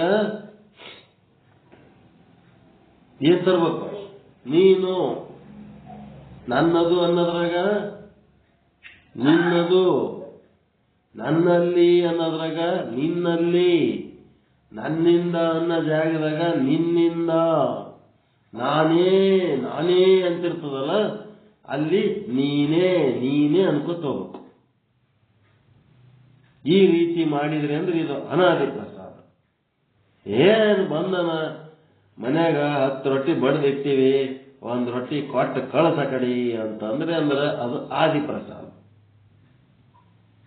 ಒಳಗೆ ಕರೆಸಿ ಕುಂದರಿಸಿ ಮತ್ತೇನು ಅವಶ್ಯಕತೆ ಇದ್ದರು ನೋಡಪ್ಪ ಊಟ ಮಾಡ್ರಿ ಕುಂದರ್ರಿ, ಮತ್ತೇನಾರ ಅವಶ್ಯಕತೆ ಇದ್ದರು ತಗೊಂಡೋರಿ, ಎಲ್ಲ ನಿಮ್ಮದೇ ಮನಿ ಅಂದ್ರೆ ಅನಾದಿ ಪ್ರಸಾದ. ಇಷ್ಟೇ ಇರೋದು. ಅದಕ್ಕೆ ಜಂಗಮ ಒಬ್ಬನು ಸಂತೃಪ್ತನಾದರೆ ಏನಾಗ್ತದ ಮುಂದ? ಈ ಕಡೆ ಬಸವಣ್ಣ ಜಂಗಮರಿಗೆ ಅಲ್ಲಿ ಪ್ರಭುದೇವರಿಗೆ ತನ್ನನ್ನು ತಾನು ಸಮರ್ಪಿಸಿಕೊಂಡು ಬಿಟ್ಟ. ಸಮರ್ಪಿಸಿಕೊಂಡು ಕೂಡ್ಲೇನೆ ಏನಾಗ್ಬಿಡ್ತು? ಹೊರಗೆ ಬಂದು ನೋಡ್ತಾನ. ಮತ್ತ ಕೂಳಿಲ್ಲದ ಜಂಗಮರು ಹೆಂಗಾಗಬೇಕು? ದಿನ 3 ಹೊತ್ತು ಫಸ್ಟ್ ಕ್ಲಾಸ್ ಊಟ ಮಾಡೋರಿಗೆ ಊಟ ಇಲ್ಲ ಇವತ್ತ. ಅವ್ರ ಮಾರಿ ಸಣ್ಣಾಗ್ಬಿಟ್ಟಿತ್ತು. ಊಟ ಇರ್ಲಾರ್ದವ್ರ ಮಾರಿ ಹೆಂಗಾಗ್ತದ ಪಾಪ. ಅವ್ರ ಮಾರಿ ಸಣ್ಣಾಗ್ಯದ. ಒಂದ್ ಕಡೆ ನೋಡಿದ್ರ ತನ್ನನ್ನು ತಾನು ಗುರುವಿಗೆ ಸಮರ್ಪಿಸಿಕೊಂಡನ, ಲಿಂಗಕ್ಕೆ ಸಮರ್ಪಿಸಿಕೊಂಡನ, ಜಂಗಮಕ್ಕೆ ಸಮರ್ಪಿಸಿಕೊಂಡನ. ಹೊರಗೆ ಬಂದು ನೋಡಿದ್ರೆ ಇವು ಉಪವಾಸ ಕೂತಾವ 1.5 ಲಕ್ಷ 2 ಲಕ್ಷ ಜಂಗಮರು. ಇವುದ್ರ ಮುಖ ನೋಡಿ ಸಂಕಟ ಮಾರಿ ಸಣ್ಣ ಆಗ್ಬಿಡ್ತವ. ಪ್ರಭುದೇವ್ರನ್ನು ಎದ್ದು ಹೊರಗೆ ಬರ್ತಾರ. ಊಟ ಮಾಡಿದ ಜಾಗದಿಂದ ಹೊರಗೆ ಬಂದು ಅವರು ಜಂಗಮರನ್ನು ನೋಡ್ತಾರ. ಪ್ರಭುದೇವರಿಗೆ ಮುಖ ಸಣ್ಣ ಆಗ್ತದೇನು? ಪ್ರಸನ್ನ ಪ್ರಭುದೇವ. ಬಸವಣ್ಣನ ಮುಖ ಸಣ್ಣ ಆಗ್ಬಿಟ್ಟದ. ಜಂಗಮನಿಗೆ ಒಂದು ಕ್ಷಣ ಏನಾರ ತ್ರಾಸ ಆಯ್ತಂದ್ರೆ ನನ್ನ ಪ್ರಾಣ ಹೋಗು ಅಂತ ವಚನದಾಗ ಬರ್ದಾರ. ಜಂಗಮ ಪ್ರಾಣವೇ ಜಂಗಮ, ನನ್ನ ಪ್ರಾಣನೇ ಜಂಗಮ ಅಂತ ವಚನ ಬರ್ದಾರ. ಈಗ ನೋಡಿದ್ರೆ ಕಳ್ಳನ ಮಕ್ಕಳು ಜಂಗಮರಿಗೆ ಮರ್ಯಾದಿಲ್ಲದಂಗೆ ಬೈಕೋತ್ ತಿರುಗಾಡ್ತಾರ. ಮತ್ತು ಅವರು ಆ ಶರಣ ತತ್ವ ಬಾಯಿಲೆ ಅಂತಿರ್ತಾರ. ಅವ್ರು ಯಾವ ಲೆಕ್ಕದಾಗಿರ್ಬೇಕು ಲೆಕ್ಕ ಹಾಕ್ರಿ ನೀವು. ಸ್ವಲ್ಪ ಎಂತ ದರಿದ್ರ ಸಂತಾನ ಹುಟ್ಟ್ಯದ ಮುಂದಿಂದು. ಏನೇನು ಇಲ್ಲ, ಜಂಗಮರಿಗೆ ಬೈಯದೇ ಒಂದು ಕೆಲಸ ಅವ್ರಿಗೆ. ಅಂಥವ್ರೆಲ್ಲರೂ ಚರಣ ಮಾರ್ಗದೊಳಗೆ ಬಸವಣ್ಣನ ಫೋಟೋ ಹಾಕೊಂಡು ತಿರುಗಾಡ್ತಿರ್ತಾರೆ. ಅವರು ಹಿಂದಿನ ಹಿರಿಯರು, ಹಿಂದಿನ ತಂದೆ ತಾಯಿ ಅಜ್ಜ ಅಜ್ಜಿ ಯಾವ ರೀತಿ ಜೀವನ ಮಾಡಿದ್ರು ಅನ್ನೋದೇನೇನು ಅರಿವಿಲ್ಲ. ಎಲ್ಲ ಮದ್ಯಪಾನ ಕುಡಿತಾರ, ಮಾಂಸ ತಿಂತಾರ, ಮಾಡಬಾರದೆಲ್ಲ ಮಾಡ್ತಾರ. ಮತ್ತ ಈ ಸಂಘಟನೆ ಒಳಗೆ ನಾವು ಲಿಂಗಾಯತರು, ನಾವು ವೀರಶೈವರು ಅಂತ ಹೇಳಕ್ಕೆ ಹೋಗಿ ಕೂತು ಜಂಗಮರದ ಆರೋಗಣೆನೇ ಇಲ್ಲದಂತ ಜನ್ಮಗಳು. ಕೊಳ್ಳಾಗ ಲಿಂಗ ಇಲ್ಲ, ಲಿಂಗ ಪೂಜಾ ಇಲ್ಲ, ಗುರುವಿನ ಹತ್ರ ಹೋಗಿ ತತ್ವಜ್ಞಾನ ಪಡ್ಕೋಬೇಕನ್ನಂತ ಕೌಶಲ್ಯ ಇಲ್ಲ, ಗುರುವಿನ ಒಂದು ಹುಡುಕಾಟ ಇಲ್ಲ. ದರಿದ್ರ ಸಂತಾನ ಇದು. ಕಲಿಯುಗ ಹಿಂಗೆ ಇದೆ, ಏನ್ ಮಾಡ್ಲಕ್ಕಾಗ್ತದೆ? ಅದಕ್ಕೆ ಮುಖ ಬಸವಣ್ಣಂದು ನೋಡ್ತಾರೆ ಇವರು ಪ್ರಭುದೇವರು. ಬಸವಣ್ಣನ ಮುಖ ನೋಡ್ತಾರೆ. ಯಾಕೆ ಬಸವ ಮುಖ ಯಾಕೆ ಸಣ್ಣ ಆಗ್ಯದ, ನನ್ನ ಮುಖ ಸಣ್ಣ ಆಗ್ಯದ, ನಾನೇನಾರ ಅಂದಿನೇನಂತ ಪ್ರಭುದೇವರು ಕೇಳ್ತಾರ. ನಾ ಅಂದ ಮಾತು ನಿನಗೆ ಏನಾರ ಮನ್ಸಿಗೆ ಹತ್ತದೇನಂತ ಕೇಳ್ತಾರ. ಇಲ್ಲ ಮಾರಾಯ, ನೀ ಅಂದದ್ದು ನನಗೇನು ಮನ್ಸಿಗೆ ಹತ್ತಿಲ್ಲ. ಆದ್ರೆ ಇಲ್ಲಿ ನೋಡು ಮುಂದೆ ಅವ್ರು ಹೆಂಗೆ ಕೂತಾರ ನೋಡು. ಊಟ ಮಾಡಿಲ್ಲ, ಅವ್ರು ಉಪವಾಸ ಕೂತರು. ಮತ್ತೆ ರಾತ್ರಿ ಅಡಿಗೆ ಆದ್ಮೇಲೆ ಊಟ. ಅವರಿಗೆ ಎಷ್ಟೊಂದು ಅಡಿಗೆ ಹೆಂಗ್ ಮಾಡ್ಲಕ್ ಆಗ್ತದ ಒಮ್ಮಿದೊಮ್ಮಿಗೆ. ಏನ್ ಹೇಳಿದ್ರೆ ಕೇಳವಲ್ರು, ಸೆಟ್ಕೊಂಡು ಕುಂತಾರ ಅಂದಾಗ ಪ್ರಭುದೇವರು ಅದಕ್ಕೆ ಯಾಕೆ ಚಿಂತೆ ಮಾಡ್ತೀರಿ ನೋಡೀಗ ಅಂತೇಳಿ ಊಟ ಮಾಡಿದ್ದೊಂದು ಡರ್ ಅಂತ ಢೇಕಾರ ಬಿಟ್ಬಿಡ್ತಾರೆ. ಡೇಗ್ ಅಂತೀರ ಏನಂತೀರ ಅದಕ್ಕೆ? ಊಟ ಮಾಡಿದಕ್ಕೆ ಒಂದು ಢೇಕ್ ಹಾಕಿ ಬಂದ್ಬಿಡ್ತದವ್ರಿಗೆ. ಡಾರ್ ಅಂತ ಕಡೆ ಡೇಗ್ ಬಿಟ್ಟು ಕೂಡ್ಲೇನೆ ಅಲ್ಲಿ ಜಂಗಮರು ಎಲ್ಲಿ ಕೂತಿದ್ರಲ್ಲ ಸುಸ್ತಾಗಿ ಊಟ ಇರ್ಲಾರ್ದು ಓಸು ಮಂದಿ ಹೊಟ್ಟೆ ತುಂಬಿ ಬಿಡ್ತದೆ. ಎಲ್ಲರದು ಹೊಟ್ಟೆ ತುಂಬಿ ಬಿಡ್ತದೆ. ಅವರೆಲ್ಲರೂ ಪ್ರಸನ್ನ ಆಗಿಬಿಡ್ತಾರೆ. ಒಬ್ಬ ಜಂಗಮನಿಗೆ ಶಿವಯೋಗಿನಿ ಸಂತೃಪ್ತೇ ತೃಪ್ತೋ ಭವತಿ ಚರಾಚರ ಅಂತೇಳಿ ವಚನ ಅಂತಾರಿಲ್ಲ, ಕೇಳಿರಿಲ್ಲ? ಒಂದು ಶ್ಲೋಕ, ಸಿದ್ಧಾಂತ ಶಿಖಾಮಣಿ ಶ್ಲೋಕ ಅದು. ಒಬ್ಬ ಶಿವಯೋಗಿಗೆ ಸಂತೃಪ್ತ ಮಾಡಿದರೆ ಭವತಿ ಸಂತೃಪ್ತೋ ಚರಾಚರ, ಭೂಮಿ ಮೇಲೆ ಇರಂತ ಎಲ್ಲ ಚರ ಅಚರ ಜೀವಿಗಳೆಲ್ಲ ಊಟಕ್ಕೆ ಹಾಕಿದಂಗ ಒಬ್ಬ ಜಂಗಮನಿಗೆ ಊಟಕ್ಕೆ ಹಾಕಿದ್ರೆ ಅಷ್ಟು ಮಹತ್ವದ ಜಂಗಮ ಉಪಚಾರದಲ್ಲಿ ಅನ್ನಂಥದ್ದು ಯಾರು? ಶ್ರೀ ಜಗದ್ಗುರು ರೇಣುಕರ ಸಂದೇಶ. ಜಂಗಮ ಉಪಚಾರದ ಬಗ್ಗೆ ಆ ರೀತಿ ಹೇಳ್ತಾರೆ. ಜಂಗಮ ಮಹಾತ್ಮ ಸ್ಥಳ ಅಂತ ಬರ್ತದ, ಅದ್ರಾಗ ಹೇಳ್ತಾರೆ 84 ಲಕ್ಷ ಜೀವರಾಶಿಗಳಿಗೆ ಊಟಕ್ಕೆ ಹಾಕೋದು ಒಂದೇ, ಒಬ್ಬ ತತ್ವಜ್ಞಾನಿ ಸಾಮಾಜಿಕ ಕಳಕಳಿ ಇರುವಂತ ಒಂದು ಸದಾಚಾರಿಗೆ ಊಟಕ್ಕೆ ಹಾಕೋದು ಒಂದೇ ಅನ್ನಂಥದ್ದು ಅಲ್ಲಿ ಮಹಾತ್ಮೆ ಹೇಳ್ತಾರ. ಅದಕ್ಕೆ ಅವರು ಢೇಕಾರ ಬಿಟ್ಟು ಕೂಡಲೇ ಇವರೆಲ್ಲರದು ಹೊಟ್ಟಿ ತುಂಬಿ ಬಿಡ್ತದೆ. ಅದರ ಮಧ್ಯೆ ಒಂದು ಪವಾಡ ಆಗ್ತದೆ. ಏನಪ್ಪಾ ಅಂತಂದ್ರೆ ಅಲ್ಲಿ ಊಟ ಮಾಡಿ ಬಿಸಾಕಿರ್ತಾರಲ್ಲ ಎಲಿಗಳು, ಆ ಎಲಿಗಳ ತಿಪ್ಪೆ ಗುಂಡಿ ಒಳಗೆ ಒಬ್ಬ ಕೂತು ಅದರೊಳಗಿಂದ ಅಗಳು ಆರಿಸ್ಕೊಂಡು ತಿತ್ತಿರ್ತಾನ. ಅದೆಂತ ಕರ್ಮ. ಅದ್ರೊಳಗಿಂದ ಅಗಳುಗಳು ಆರಿಸ್ಕೊಂಡು ತಿತ್ತಿರ್ತಾನ. ಅವ ಅಲ್ಲೇ ತಿಪ್ಪೆಗಿರ್ತಾನ, ಎಲ್ಲಿ ಹೊರಗೆ ಬರಂಗಿಲ್ಲ, ತಿಪ್ಪೆ ಗುಂಡೆಗೆ ಅವನ್ ಬದುಕು. ಪ್ರಭುದೇವರು ಏನ್ ಮಾಡ್ತಾರ, ಹೋಗಿ ಅವನಿಗೆ ತೆಕ್ಕಿಗೆ ಹಾಕೊಂಡು ಒಳಗೆ ಕರ್ಕೊಂಡ್ಬರ್ತಾರ. ಈ ಪ್ರಭುದೇವರಿಗೆ ತೆಕ್ಕಿ ಹಾಕೊಂಡು ಬಸವಣ್ಣ ಒಳಗೆ ಕರ್ಕೊಂಡು ಬಂದಾಗ 1,96,000 ಗಾಬರಿ ಆಗೈತ್ರಿ. ಈಗೇನಾಗ್ಬಿಡ್ತು, ತಿಪ್ಪಿ ಗುಂಡೇನ ಬಿಕಾರಿಗೆ ತಗೊಂಡು ಬಂದು ಪ್ರಭುದೇವರು ಆ ಶೂನ್ಯ ಪೀಠದ ಮುಂದೆ ಒಂದು ಅತೀ ಸಮೀಪ ಇರೋಂಥ ಒಂದು ಪೀಠ ಇರ್ತದ, ಅಲ್ಲಿ ಅವನಿಗೆ ಕುಂದಿರ್ಸ್ತಾರೆ. ಅಲ್ಲಿ ಅವನಿಗೆ ಕುಂದಿರ್ಸಿದ್ರ ಇವ ಯಾರು ಅಂತ ಬಸವಣ್ಣ 12 ವರ್ಷ ಆಯ್ತು ಅವನಿಗೆ ನೋಡ್ಲಕತ್ತೀವಿ. ನೋಡಿದ್ರೆ ಇಲ್ಲಿ ಅವನಿಗೆ ನೋಡಿವಿ, ದಿನ ನೋಡ್ತೀವಿ. ಪತ್ರೊಳಿ ಒಯ್ದು ಹೋಗಿತೀವಲ್ಲ, ಉಂಡು ಪತ್ರೊಳಿ ಒಳಗಿಂದ ಕಾಳು ಆರಿಸ್ಕೊಂಡು ತಿನ್ಕೋತ ಕೂತಿರ್ತಾನ. ಇವ ಯಾರಂದ್ರೆ ಇವನು ಒಬ್ಬ ಮಹಾಶರಣನೇ ಅದನಪ್ಪ. ನಿನ್ನ 770 ಶರಣರಾಗ ಇವನಿಗೆ ಒಬ್ಬನು ಬರ್ತಾನ, ಇವನಿಗೆ ಕರ್ಕೋ. ಯಾವ್ದ್ರ ಶರಣ, ಎಲ್ಲಿದ್ ಬಂದ ಇವ ಅಂತ ಕೇಳ್ತಾರ. ಇವನು ಕಂದಹಾರ್ಲಿಂತ ಬಂದನ, ಅಫ್ಘಾನಿಸ್ತಾನ ಅಂತಿರದು ಅಲ್ಲಿ ಕಂದಹಾರ್ ಅಂತ ಬರ್ತದಲ್ಲ, ಆ ಕಂದಹಾರ್ಲಿಂತ ಬಂದನ. ಒಮ್ಮೆ ಏರೋಪ್ಲೇನ್ ಕಳು ಮಾಡ್ಕೊಂಡು ಹೋಗಿ ಇಟ್ಕೊಂಡಿದ್ರಲ್ರಿ, ನಮ್ದು ಎಲ್ಲ ಮಂದಿನ ಹೈಜಾಕ್ ಮಾಡಿದ್ರಲ್ಲ ಕಂದಹಾರ್. ಅಫ್ಘಾನಿಸ್ತಾನ ಅಲ್ಲಿ ಅದ, ಕಂದಹಾರ್ಲಿಂತ ಇವ ಬಂದನ. ಇವನ್ ಹೆಸರು ದಶೆ ಏನು ಕೇಳಿದ್ರು ಏನು ಹೇಳಕ್ ಬರಂಗಿಲ್ಲ ಅವನಿಗೆ.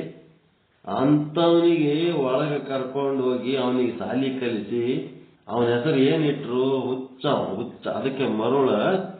ಮತ್ತೆ ಹೆಂಗದನವ, ಶಂಕರ ಇದ್ದಂಗ ಅದನ, ಅದಕ್ಕೆ ಮರುಳ ಶಂಕರ. ಮತ್ತ ಅವನೇನ್ ಸಾಮಾನ್ಯ ಮನುಷ್ಯನ ಹೆಸರು ಇಡ್ಲಿಲ್ಲ ಅವ್ರು, ಮರುಳ ಶಂಕರ ದೇವ ಅಂತ ಹೆಸರಿಟ್ರು. ಅವ ಮುಸಲ್ಮಾನ್ರವನು ಏನಕ್ಕೆ ಮಾತಾಡಿದ್ರೆ ಬರಲ್ಲ ಅಂತವನಿಗೆ ಇವ್ರು ಕನ್ನಡ ಕಲಿಸಿ ವಚನಗಳು ಬರೆಯಂಗೆ ಮಾಡಿದ್ರು. ಕಂದಹಾರ್ ಅಫ್ಘಾನಿಸ್ತಾನದವನು ಬಂದ. ಹಿಂಗಾಗಿ ಅವನಿಗೂ ಚಲೋ ಮಾಡಿದ್ರು. ಅದಕ್ಕೆ ಅವ್ರೆ ಅಂತಾರೆ ಏನಂದ್ರ, ಒಂದೇ ಉಂಬುವ ಕಂಚಿನ ಬಟ್ಟಲು ಒಂದೇ, ನೋಡುವ ದರ್ಪಣವೂ ಒಂದೇ, ಅರಿದರೆ ಶರಣ ಮರೆದಡೆ ಮಾನವ. ನಾವು ಅವನಿಗೆ ಮರ್ತಿದ್ದೆವು, ಅವ ಯಾವ ಭಿಕಾರಿ ಅಂತೇಳಿ ಎಲ್ಲೋ ಮೂಲೆ ಕೂತಿದ್ದ. ಅವನಿಗೆ ಹಿಡ್ಕೊಂಡು ಬಂದು ನಾವೆಲ್ಲ ಸ್ವಚ್ಛ ಮಾಡಿ ಚಂದ ಮಾಡಿದ್ರೆ ಮತ್ತೆ ಮಹಾಶರಣ ಅದ.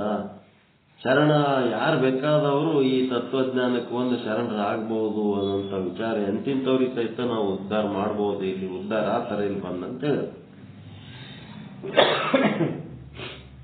ಸಾಕ ಪ್ರಸಾದ, ಆದಿ ಪ್ರಸಾದ, ಅನಾದಿ ಪ್ರಸಾದ. ತನ್ನನ್ನೇ ಸಮರ್ಪಿಸಿಕೊಳ್ಳದು ಅನಾದಿ ಪ್ರಸಾದ. ತನ್ನನ್ನೇ ಸಮರ್ಪಿಸಿಕೊಂಡ್ಮೇಲೆ ಇನ್ನೇನು ಉಳಿತದ? ಈಗ ಅಂಗಡಿಯಾಗ ಹೋಗಿ ಒಂದೇನಾರ ವಸ್ತು ಬೇಕು ಅಂತ ಕೇಳಿದ್ರೆ ಅವನ ಹತ್ರ ಒಂದು ವಸ್ತು ನಿಮಗೆ ಫ್ರೀದಾಗ ಕೊಟ್ನು ಅಂತಂದ್ರೆ ಅದು ಆದಿ ಪ್ರಸಾದ. ನೀವು ಅಂಗಡಿ ಮಾಲಕನ್ನೇ ಕಟ್ಕೊಂಡ್ಬಿಟ್ರಿ ಅಂತಂದ್ರೆ ಇಡೀ ಅಂಗಡಿನೇ ನಿಮ್ದು ಆಗ್ತದ ಇಲ್ಲ? ಇನ್ನೇನದ ಬೇಡ್ಲಕ್ ಪ್ರಶ್ನೆನೇ ಇಲ್ಲ. ಅದೇಂಥದ್ದು ಅನಾದಿ ಪ್ರಸಾದ. ಹಿಂಗ ತನ್ನನ್ನೇ ಸಮರ್ಪಿಸಿಕೊಳ್ಳೋದು ಯಾರಿಗೆ? ಅತ್ಯಂತ ಹಿರಿಯ ತತ್ವ ಗುರುಲಿಂಗ ಜಂಗಮಕ್ಕೆ ಸಮರ್ಪಿಸಿಕೊಂಡ್ಮೇಲೆ ಉಣಿಸೋರು ಯಾರು, ಉಣವ್ರು ಯಾರು, ಕೊಡೋರು ಯಾರು, ಕೊಳ್ಳೋರು ಯಾರು, ಹಿಂಗೆಲ್ಲ ಪ್ರಶ್ನೆಗಳು ಬರ್ತಾವೆ. ಏನೇನು ಇಲ್ಲ, ಅಖಂಡ ಬ್ರಹ್ಮ ಒಂದೇ ಒಂದು ವಸ್ತುವಿನ ಬಗ್ಗೆ ಅಲ್ಲಿ ಅರಿವು ಉಂಟಾಗ್ತದ. ಅಖಂಡ ಬ್ರಹ್ಮನ ಅರಿವು ಉಂಟಾಗ್ತದೆ. ಇದೆಲ್ಲ ಅನಾದಿ ಪ್ರಸಾದದೊಳಗೆ ಅಹಂ ಬ್ರಹ್ಮಾಸ್ಮಿ ಸರ್ವಂ ಬ್ರಹ್ಮಾಸ್ತಿ ಶಿವೋಹಂ ಅನ್ನೋದಿದೆ. ಅದಕ್ಕೆ ಜಂಗಮ ಆರೋಹಣೆ ಮಾಡಿ ಮಿಕ್ಕುದ ಪ್ರಸಾದ ಅದನ್ನು ಸ್ವೀಕರಿಸಿ ವಿಶ್ವಾಸದಿಂದ. ಮಿಕ್ಕುದ ಪ್ರಸಾದ ಅವ್ರಿಗೆ ಆರೋಹಣೆ ಮಾಡಿ ಉಳಿದದ್ದೇ ಮಿಕ್ಕುದ್ದು ಪ್ರಸಾದ. ಅದನ್ನು ವಿಶ್ವಾಸದಿಂದ ಏನ್ ಮಾಡಬೇಕು? ತನ್ನ ಲಿಂಗಕ್ಕೆ ಕೊಟ್ಟು ಅದು ಸ್ವೀಕರಿಸಿದಡೆ, ಲಿಂಗಕ್ಕೆ ಕೊಟ್ಟು ಸ್ವೀಕರಿಸಿದಡೆ ಏನಾಗ್ತದ?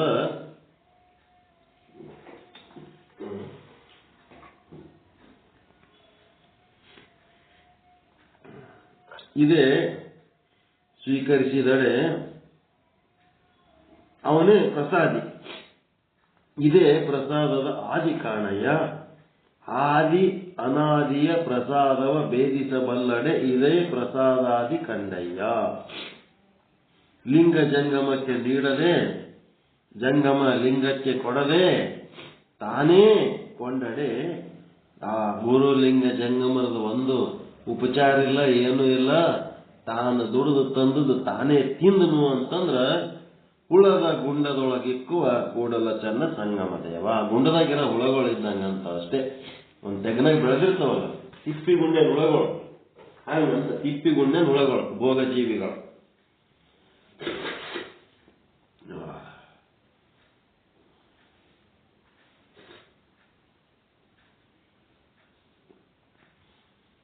ಆದಿ ಪ್ರಸಾದ ಅಂದ್ರೇನು? ಏನ್ ಅರ್ಥ ಮಾಡ್ಕೊಂಡ್ರಿ? ತನ್ನಲ್ಲಿರುವ ಪದಾರ್ಥಗಳನ್ನು ಏನ್ ಮಾಡೋದು? ಸಮರ್ಪಿಸೋದು. ಆಫರ್ ಮಾಡೋದಂತಾರ. ಆಫರ್ ಮಾಡೋದು, ಸಮರ್ಪಣೆ ಮಾಡೋದು. ಅನಾದಿ ಪ್ರಸಾದ ಅಂದ್ರೆ ತನ್ನನ್ನೇ ಸಮರ್ಪಿಸೋದು. ಅಲ್ಲೇನು ಉಳಿಯಂಗೆ ಇಲ್ಲ. ತನ್ನನ್ನೇ ತಾನು ಸಮರ್ಪಿಸಿದ ಮುಂದೆ ಉಳಿತದೆ. ಅದಕ್ಕೆ ಒಂದು ಪದಾರ್ಥವನ್ನ ಇಷ್ಟಲಿಂಗಕ್ಕೆ ಅರ್ಪಿಸಿದಡೆ ಅದು ಏನಾಗ್ತದೆ? ನೈವೇದ್ಯ ಆಗಿ ಪದಾರ್ಥವಾಗಿ ಪ್ರಸಾದ ಆಗುತ್ತದೆ. ಅದು ಮೊದಲೇನು? ಆದಿ ಅಂದ್ರೆ ಸ್ಟಾರ್ಟಿಂಗ್ ಅಂತ. ಮೊದಲು ನಾವು ಇಷ್ಟಲಿಂಗಕ್ಕೆ ಪದಾರ್ಥಗಳನ್ನು ಅರ್ಪಿಸುವುದರಿಂದ ಅವು ಆದಿ ಪ್ರಸಾದವಾಗುತ್ತವೆ. ಆದಿ ಅನಾದಿ ಅಂತಂದ್ರೆ ತಿಳ್ಕೋರಿ ಅಂತ. ಆದಿ ಅಂದ್ರೆ ಬಿಗಿನಿಂಗ್, ಸ್ಟಾರ್ಟಿಂಗ್. ಮುಂದೆ ಆಧ್ಯಾತ್ಮ ಪ್ರಗತಿ ಆದಂತೆಲ್ಲ ನಾವು ಪದಾರ್ಥಗಳನ್ನು ಅಲ್ಲದೆ ಏನೇನ್ ಮಾಡಬೇಕು? ನಮ್ಮ ಸ್ಥೂಲ ದೇಹ, ಸೂಕ್ಷ್ಮ ದೇಹ ಮತ್ತು ಕಾರಣ ದೇಹ ಮತ್ತು ಇಂದ್ರಿಯಗಳು ಮತ್ತು ಅಂತಃಕರಣಗಳು, ಪಂಚ ವಿಷಯಗಳು, ಪಂಚಭೂತಗಳು ಏನೇನದೋ ಅವೆಲ್ಲವನ್ನು ನಾವು ಸಮರ್ಪಿಸಿ ಕೊನೆಯಲ್ಲಿ ನಮ್ಮ ಆತ್ಮವನ್ನೇ ಸಮರ್ಪಿಸಿಕೊಳ್ಳುತ್ತೇವೆ. ಅದೆಂಥದ್ದು? ಅಂತ್ಯ ಪ್ರಸಾದಿ ಅಂದ್ರೆ ಅನಾದಿ ಪ್ರಸಾದಿ. ಲಾಸ್ಟ್ ಮುಗಿತು ಕೊನೆಗೆ. ಏನಾತನ ನಾನು ಅನ್ನೋದು ಪದಾರ್ಥ, ಅದು ಪರಮಾತ್ಮನಿಗೆ ಅರ್ಪಿಸಿ ಅದು ನಾನೇ ಅನ್ನೋದು ಏನಾಗ್ಬಿಡ್ತು, ನೀನು ಅನ್ನೋದು ಆಗ್ಬಿಡ್ತು. ನದಿ ಹೋಗಿ ಸಮುದ್ರದಾಗ ಸೇರಿಸಿ ಅಲ್ಲಿ ಕೇವಲ ಸಮುದ್ರ ಉಳಿತು ಹೊರತು ಅಲ್ಲಿ ನಾನು ಅನ್ನೋದೆಲ್ಲ ಹೋಗ್ಬಿಡ್ತು. ತಾನೇ ಅಂತ್ಯ ಪ್ರಸಾದ, ತಾನೇ ಅನಾದಿ ಪ್ರಸಾದ. ಆದಿ ಅಂತ್ಯ ಅನಾದಿ ಅನಂತ ಹಿಂಗೆಲ್ಲ ಬರ್ತಿರ್ತಾವ. ಈ ರೀತಿ ಎಲ್ಲನ್ನೂ ತನ್ನನ್ನೇ ಸಮರ್ಪಿಸಿಕೊಂಡಾಗ ತನ್ನ ದೇಹ ತನ್ನ ಇಂದ್ರಿಯ ಏನೆಲ್ಲ ಸಮರ್ಪಿಸಿದ್ದು ಆದಿಪ್ರಸಾದ.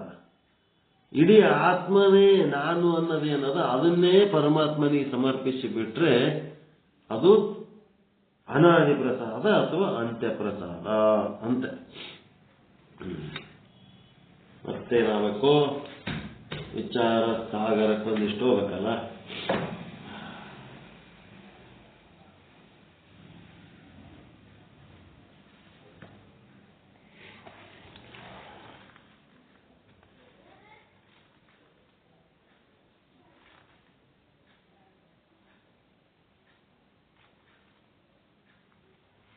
ಎಷ್ಟೈತಿ ಟೈಮ್? 8 ಹಾಗೆ ಬಿಡ್ತಲ್ರಿ, ಮುಗಿಸ್ಬಿಡವೇನು? ಟೈಮ್ ಆಗ್ಯದ ಏನ್ರಿ? ಇಲ್ಲ, ಇವತ್ತು ಪೂರ ಫ್ರೀ, ಎಲ್ಲರೂ ಹೋಗ್ಯಾರ, ಅಲ್ಲೇ ದವಾಖಾನೆಗೆ ಅದಾರ. ಅವರು ಊರಿಗೆ ನಿಂತು ಬಂದವರು ಊರಿಗೆ ಹೋಗ್ಯಾರ. ನನಗೆ ಒಬ್ಬನಿಗೆ ಮನ್ಯಾಗ ಬಿಟ್ಟಾರ, ಮಗನೂ ಬಂದನ. ಅವ ಬಂದ ಕೂಡ್ಲೇನ ನನಗೆ ಬಿಸಾಕಿಬಿಟ್ರು. ನಿಂದೇನ್ ನಡಿ ಆ ಕಡೆ ಅಂತ ಹೇಳಿ. ಇವತ್ತು ಶುದ್ಧ ಬ್ರಹ್ಮನ ಉಪಚಾರ ಇಲ್ಲಪ್ಪ. ಏನ್ರಿ? ಜಂಗಮ ಉಪಚಾರ ಇಲ್ಲ ನಿಮಗೆ ಇವತ್ತು. ಶುದ್ಧ ಬ್ರಹ್ಮನ ಉಪಚಾರ ಇವತ್ತು.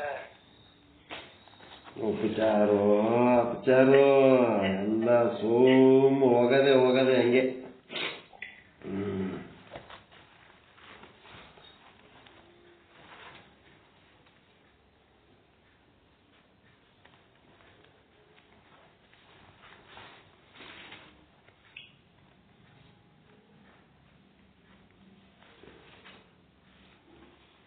ಎಷ್ಟು ನಂದು ಅಂತ ಹೇಳಕ್ಕೆ ಬೆಳೆಸ್ತೀವಿ.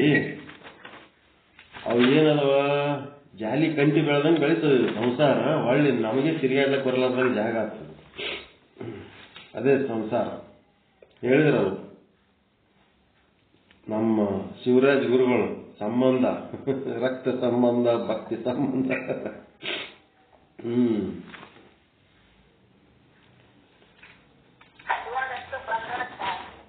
ಜಾಲಿ ಕಂಟಿ ಬೆಳೆಸ್ದಂಗದ ಸಂಸಾರ ಅಷ್ಟೇ. ಹಿಂಗೆ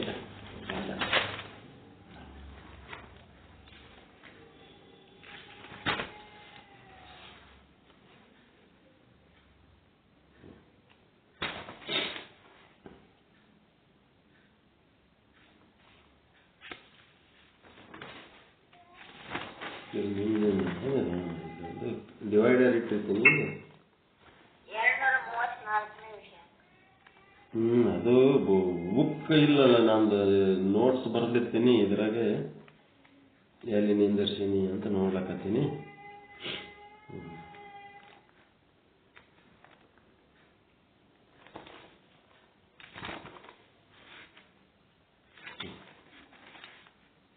ಬಾಬು ಹೇಳೋರು, ಸಂಸಾರ ಆಯಿ ಜ್ಞಾನ ನೈ, ಜ್ಞಾನ ಆಯಿ ಸಂಸಾರ ನೈ ಅಂತ.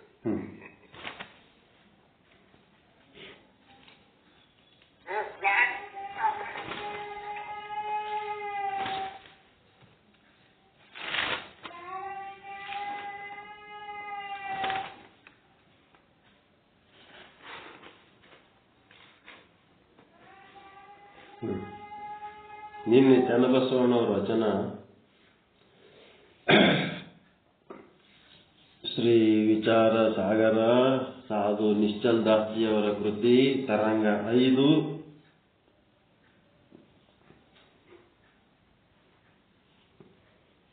ಮಧ್ಯಮಾಧಿಕಾರಿ ಅದೃಷ್ಟಿ ಮಹಾರಾಜರ ಜೊತೆಗೆ ಸಂವಾದ ನಡೆದದ.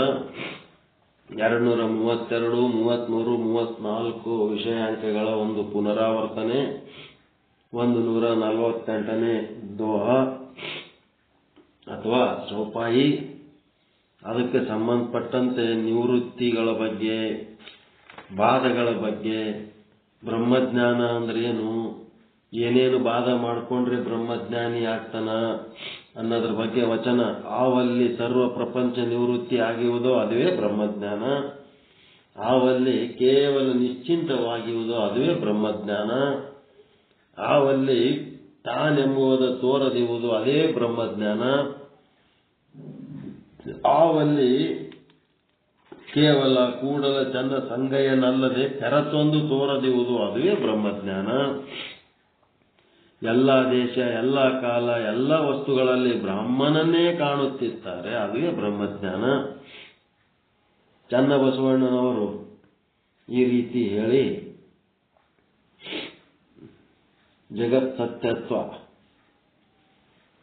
ಅನ್ನೋದು ಏನದ ಅಪರೋಕ್ಷ, ಅದು ಒಂದು ಜಗತ್ ಸತ್ಯತ್ವದ ಒಂದು ಏನಂತಂದ್ರೆ ಭ್ರಮೆ ಏನದಲ್ಲ, ಅಪರೋಕ್ಷ ಅದು.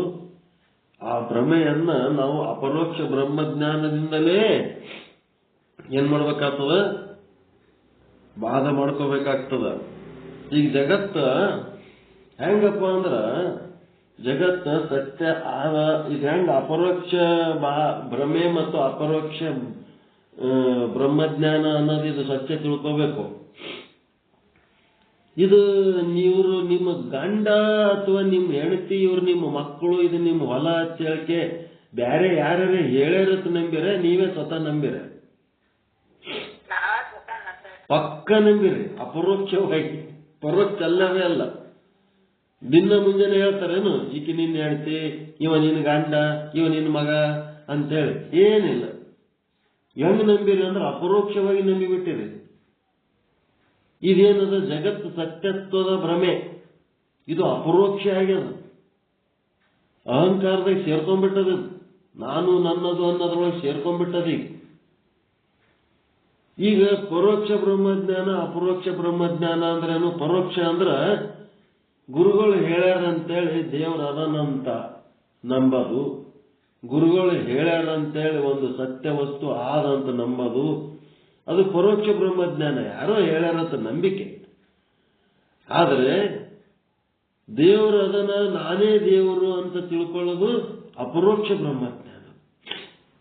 ದೇವರು ಅದನಂತ ನಂಬೋದು ಪರೋಕ್ಷ ಬ್ರಹ್ಮಜ್ಞಾನ. ಆ ದೇವರು ಬೇರೆ ಯಾರು ಅಲ್ಲ, ನಾನೇ ಆ ಬ್ರಹ್ಮ ಅಂತ ತಿಳ್ಕೊಳ್ಳೋದು ಅಪರೋಕ್ಷ ಬ್ರಹ್ಮಜ್ಞಾನ. ಹಂಗ ಆ ನಾನೇ ಆ ಬ್ರಹ್ಮ ಅಂತ ತಿಳ್ಕೊಂಡದ್ದು ಅಪರೋಕ್ಷ ಬ್ರಹ್ಮಜ್ಞಾನದಿಂದಲೇ ಈ ಅಪರೋಕ್ಷವಾದ ಜಗತ್ತತ್ಯತ್ವದ ಭ್ರಮೆ ನಷ್ಟ ಆಗ್ತದ. ನೀ ಬ್ರಹ್ಮ ಅಂತೇಳಿ ಗುರು ಹೇಳಿದ್ದನ್ನ ಕೇಳಿದ್ದು, ನೀ ಬ್ರಹ್ಮದಿಯಪ್ಪ, ನೀ ಬ್ರಹ್ಮದಿಯಪ್ಪ ಅಂತೇಳಿ ಗುರುಗಳು ಹೇಳ್ತಾರ ಹೇಳಕ್ಕೆ ನಾ ಬ್ರಹ್ಮದೀನ್ರಿ ಅಂತಂದ್ರೆ ಅದೆಂತ ಜ್ಞಾನ ಅದು? ಗುರು ಶಾಸ್ತ್ರ ಹೇಳ್ತಾರ ಅಂತೇಳಿ ನಾ ಬ್ರಹ್ಮ ಅಹಂ ಬ್ರಹ್ಮಾಸ್ಮಿ ಅನ್ಕೋತೀನಿ ಅಂತಂದ್ರೆ ಅದೆಂತದದು? ಪರೋಕ್ಷ. ಇನ್ನೊಬ್ರು ಯಾರೋ ಹೇಳ್ತಾರತ್ ಮಾಡಿದ್ದು ಪರೋಕ್ಷ. ಯಾ ಗುರು ಅಲ್ಲ, ಶಾಸ್ತ್ರ ಅಲ್ಲ, ನನಗೆ ಕನ್ಫರ್ಮ್ ಆಗ್ಯದ ನಾನೇ ಶುದ್ಧ ಬ್ರಹ್ಮ ಅದೀನಿ ಅಂತ ನಮಗೆ ಅನಿಸ್ತು ಅಂತಂದ್ರೆ ಅದು ಅಪರೋಕ್ಷ ಬ್ರಹ್ಮಜ್ಞಾನ. ಈ ಜಗತ್ ಸತ್ಯತ್ವದ ಭ್ರಮೆ, ಗಂಡ ಹೆಂಡತಿ ಮಕ್ಕಳು, ರೊಕ್ಕ ರೂಪಾಯಿ ಬಂಗಾರ ಸಂಸಾರ ಅಧಿಕಾರ ಹೊಲ ಮನಿ ಇದೆಲ್ಲ ನಂದು ನಂದು ನಂದು ಅಂತ ಹೇಳಕ್ಕೆ ಈ ಸಂಸಾರ ಭ್ರಮೆ ಅಪರೋಕ್ಷವಾಗಿರುವ ಕಾರಣ ಇದಕ್ಕೆ ಅಪರೋಕ್ಷ ಬ್ರಹ್ಮಜ್ಞಾನವೆಂಬ ಜ್ಞಾನಾಗ್ನಿಯಿಂದಲೇ ಈ ಸಂಸಾರದ ಒಂದು ಭ್ರಮೆ ಸುಟ್ಟು ಹೋಗ್ತದ. ಅದಕ್ಕೆ ಜಗತ್ತಿನ ಭ್ರಾಂತಿಯು ಅಪರೋಕ್ಷವಿರುತ್ತದೆ. ಆದ್ದರಿಂದ ಅದರ ಬಾಧವು ಅಪರೋಕ್ಷ ಮಿಥ್ಯಾ ನಿಶ್ಚಯದಿಂದವೇ ಆಗುತ್ತದೆ. ಬ್ರಹ್ಮಜ್ಞಾನವಾಗುವುದಕ್ಕಿಂತ ಮೊದಲು ಈಶ್ವರ ಸೃಷ್ಟಿಯ ಪದಾರ್ಥಗಳಲ್ಲಿ ಯಾರಿಗೂ ಅಪರೋಕ್ಷ ನಿಶ್ಚಯ ಜ್ಞಾನ ಆಗುವುದೇ ಇಲ್ಲ. ಮತ್ತೇನೆಂದರೆ ಬ್ರಹ್ಮಜ್ಞಾನವಾದ ನಂತರವೇ ಅಪರೋಕ್ಷ ಆಗ್ತದ, ಮಿಥ್ಯಾ ನಿಶ್ಚಯ ಆಗಂಗೆ ಇಲ್ಲ. ಭೂಮಿ ನಿನ್ನದಲ್ಲ, ಹೇಮ ನಿನ್ನದಲ್ಲ, ಕಾಮಿನಿ ನಿನ್ನವಳಲ್ಲ, ನಿನ್ನದೆನ್ನುವುದು ಜ್ಞಾನರತ್ನ. ಆ ಜ್ಞಾನರತ್ನವ ಕೆಡುಗೊಡದೆ ನೀನು ಅಲಂಕರಿಸಿದೆಯಾದಡೆ ನಮ್ಮ ಗುಹೇಶ್ವರ ಲಿಂಗದಲ್ಲಿ ನಿನ್ನಿಂದೆ ಸಿರಿವಂತರಿಲ್ಲ ನೋಡ ಅಂಥೇಳಿ ಪ್ರಭುದೇವರು ಹೇಳಿದ್ದಾರೆ. ಎಂತ ಅದ್ಭುತ ವಚನ ಹೇಳ್ಯಾರ ಅಂತ ಮ್ಯಾಲ ವೇದಿಕೆಯಲ್ಲಿ ನಿಂತು ಹೊಗಳವ ಆ ವಚನವನ್ನ ಪ್ರಭುದೇವರಿಗೆ ಹೊಗಳತನ ಹೊರತು ಅವನೇನು ಬ್ರಹ್ಮಜ್ಞಾನಿ ಇಲ್ಲ. ವಚನ ವಿಶ್ಲೇಷಣಕಾರ ಬಹಳ ಚಂದ ಮಾತಾಡ್ತಾರ್ರಿ ಅಂತ ಹೇಳಿ ಒಂದ್ 20 ವರ್ಷ ನನ್ನ ಜನ್ಮ ವೇಸ್ಟ್ ಮಾಡ್ಕೊಂಡ್ಬಿಟ್ಟೆ. ಈ ವಚನಗಳನ್ನ ವರ್ಣನೆ ಮಾಡೋದು, ವಚನಕಾರರನ್ನ ವರ್ಣನೆ ಮಾಡೋದ್ರಾಗೆ ನನ್ನ ಜನ್ಮ ಹೋಗ್ಬಿಡ್ತು. ಇದು ಅಲ್ಲ ಅನಿಸ್ಬಿಡ್ತು ನನಗೆ. ಅಲ್ಲ ಅನಿಸಿದ್ದಕ್ಕೆ ನಾನು ಮತ್ತೆ ಸೆಪರೇಟ್ ನಮ್ಮ ಬಸವರಾಜ ಸ್ವಾಮಿಯವ್ರ ಬಳಿ ಬಂದು ಕೂತ್ಬಿಟ್ಟೆ. ಅವ್ರಿಗೆ ಹೊಗಳ್ಕೊತ್ತೋದ್ರ, ವಚನಗಳನ್ನೇ ದೊಡ್ಡದು ಮಾಡಿ ಹೇಳ್ಕೊತ್ತೋದ್ರ ನೀನ್ ಯಾವಾಗ ಅದು ಆತಿ ಅಂತ ಚಾಲು ಆಗ್ಬಿಡ್ತ ನಮ್ಮೊಳಗೆ. ಬಹಳ ದೊಡ್ಡ ದೊಡ್ಡ ವಚನಗಳು, ಬಹಳ ದೊಡ್ಡ ಮನುಷ್ಯರಂಗೆ ಹೇಳಿ, ದೊಡ್ಡ ಶಾಣ್ಯರಂಗೆ ಒಳಗ ಕತ್ತಿ ಬುದ್ಧಿ ಹಂಗೆ ಇಟ್ಕೊಂಡು ಮ್ಯಾಲ ಏನದು ವಚನವನ್ನ ಹೊಗಳೋದು, ವಚನಕಾರರನ್ನ ಹೊಗಳೋದು, ಅದು ಏನದು ಪರೋಕ್ಷ ಬ್ರಹ್ಮಜ್ಞಾನ ಅಷ್ಟೇ. ಅವ್ರು ಹೇಳ್ಯಾರ ತಕಡಿ ದಿಕ್ಕಡಿ ಹೇಳೋದು ಅಷ್ಟೇ, ತಾನು ಸ್ವಂತಕ್ಕಿಲ್ಲ. ಸ್ವಂತ ಶರಣ ಅಲ್ಲದು. 12ನೇ ಶತಮಾನದ ಶರಣರಿಗೆ ಹೊಗಳಕೊತ್ತು ಹೋಗಿದ್ದು ಅದು ಪರೋಕ್ಷ ಬ್ರಹ್ಮಜ್ಞಾನ. ತಾನೇ ಶರಣನಾಗುವುದು. ತಾನೇ ಶರಣಾಗದ ಹೆಂಗ? ಭೂಮಿ ನಿನ್ನದಲ್ಲ ಅಂತ ಹೇಳಕ್ಕೆ ಪ್ರಭುದೇವರು ಹೇಳ್ಯಾರ ಅಂತಂದ್ರೆ ಇದು ಪರೋಕ್ಷ ಬ್ರಹ್ಮಜ್ಞಾನ. ಈಗ ಅಪರೋಕ್ಷ ಹೆಂಗ್ ಮಾಡ್ತೀರಿ?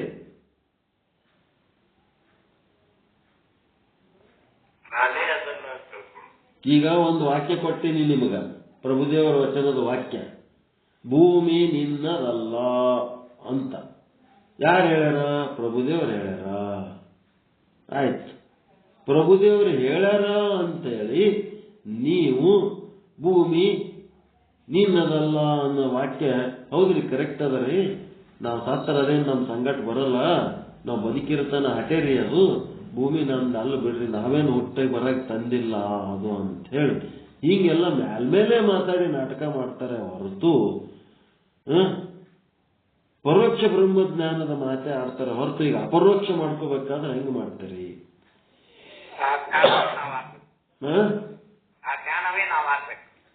ಹೆಂಗಾಗ್ತದೆ? ಈಗ ಭೂಮಿ ನಿನ್ನದಲ್ಲ ಅನ್ನೋದು ಈಗ ಅಪರೋಕ್ಷ ಜ್ಞಾನ ಮಾಡ್ಕೋಬೇಕಾಗ್ಯದ. ಹೆಂಗ್ ಮಾಡ್ತೀರಿ? ನಿಶ್ಚಯ ಮಾಡ್ಕೋಬೇಕಲ್ಲ. ಭೂಮಿಯ ರೂಪದಲ್ಲಿ ನಾ ಇದ್ದೀನಿ, ನನ್ನ ರೂಪದಲ್ಲಿ ಭೂಮಿ ನಿನ್ನದಲ್ಲ ಅನ್ನೋದು ಅವ್ರೇನ್ ಹೇಳ್ಯಾರ ಅದೇ ಶಬ್ದದಾಗೆ ಹೇಳ್ಬೇಕು ನೀವು. ಅದು ಅಪರೋಕ್ಷ ಜ್ಞಾನ ಹೆಂಗಾಗ್ತದ ಅಂತಂದ್ರ ಭೂಮಿ ನನ್ನದಲ್ಲ,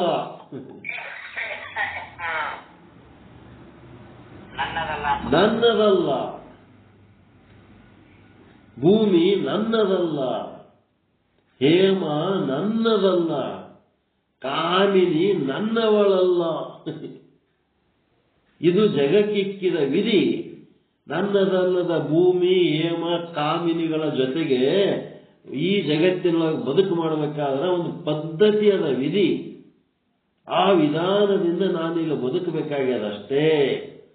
ನನ್ನದೆಂಬುವುದು ಜ್ಞಾನರತ್ನ, ನನ್ನದೆಂಬುವುದು ಜ್ಞಾನರತ್ನ. ಆ ಜ್ಞಾನರತ್ನವ ನಾನು ಅಲಂಕರಿಸಿದಡೆ ಏನದ? ಅಹಂ ಬ್ರಹ್ಮಾಸ್ಮಿ, ಸರ್ವಂ ಬ್ರಹ್ಮಾಸ್ತಿ ಅಂತೇಳಿ ಈ ಜ್ಞಾನದ ವಿಷಯ ಕಲ್ಯಾಣಪ್ಪರು ಹೇಳಿದ್ರಲ್ಲ.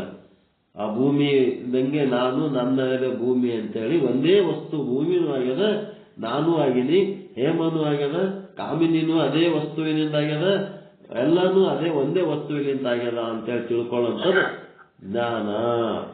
ಹಂಗಾಯ್ತು ಅಂತಂದ್ರೆ ಅವನಿಗಿಂತ ಶ್ರೀಮಂತ ಯಾವನು ಇಲ್ಲ ಈ ಆಧ್ಯಾತ್ಮ ಸಾಧನೆ ಒಳಗ.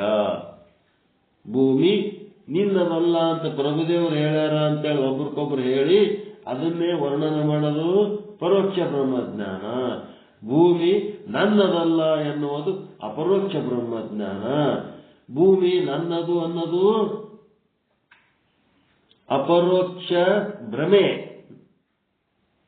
ಭೂಮಿ ನನ್ನದು ಅನ್ನೋದಿದೇನದ ಅಪರೋಕ್ಷವಾದ ಭ್ರಮೆ. ಯಾರೋ ಹೇಳ್ಯಾರಂತೇಳಿ ನೀವು ಇದು ಹೊಲ ನಂದು ಅಂತ ಇಲ್ಲ, ಸ್ವತಃ ವಾಲಂಟ್ರಲ್ಲಿ ಸ್ವಯಂ ಸ್ಫೂರ್ತಿಯಿಂದ ಇದು ಭೂಮಿ ನನ್ನದು ಅಂತ ನೀವು ಅಂತೀರಿ, ಹೌದಿಲ್ಲ? ಯಾರು ಹೇಳ್ಯಾರಂತ ಅಂತೀರ? ಒಂದು ಪಾಣಿ ನಿಮ್ಮ ಹೆಸರಿಗೆ ಬತ್ತು ಅಂದ್ರೆ ಇದು ಹೊಲ ನಂದು ಅಂದ್ಬಿಡ್ತೀರಿ. ಎಷ್ಟು ಅಪರೋಕ್ಷವಾಗಿ ಅಂತೀರಿ. ಇದು ಭೂಮಿ ನನ್ನದು ಅನ್ನೋದೇನದ ಅಪರೋಕ್ಷ ಭ್ರಮೆ. ಈ ಭ್ರಮೆಗೆ ಏನಾಗಬೇಕು? ಅಪರೋಕ್ಷ ಬ್ರಹ್ಮಜ್ಞಾನನೇ ಬೇಕು. ಈ ಅಪರೋಕ್ಷ ಬ್ರಹ್ಮಜ್ಞಾನ ಹೆಂಗಾಗ್ತದೆ? ಭೂಮಿ ನನ್ನದಲ್ಲ ಅಂಥೇಳಿ ಜ್ಞಾನದಿಂದ ನೀವೇನ್ ಮಾಡಬೇಕು?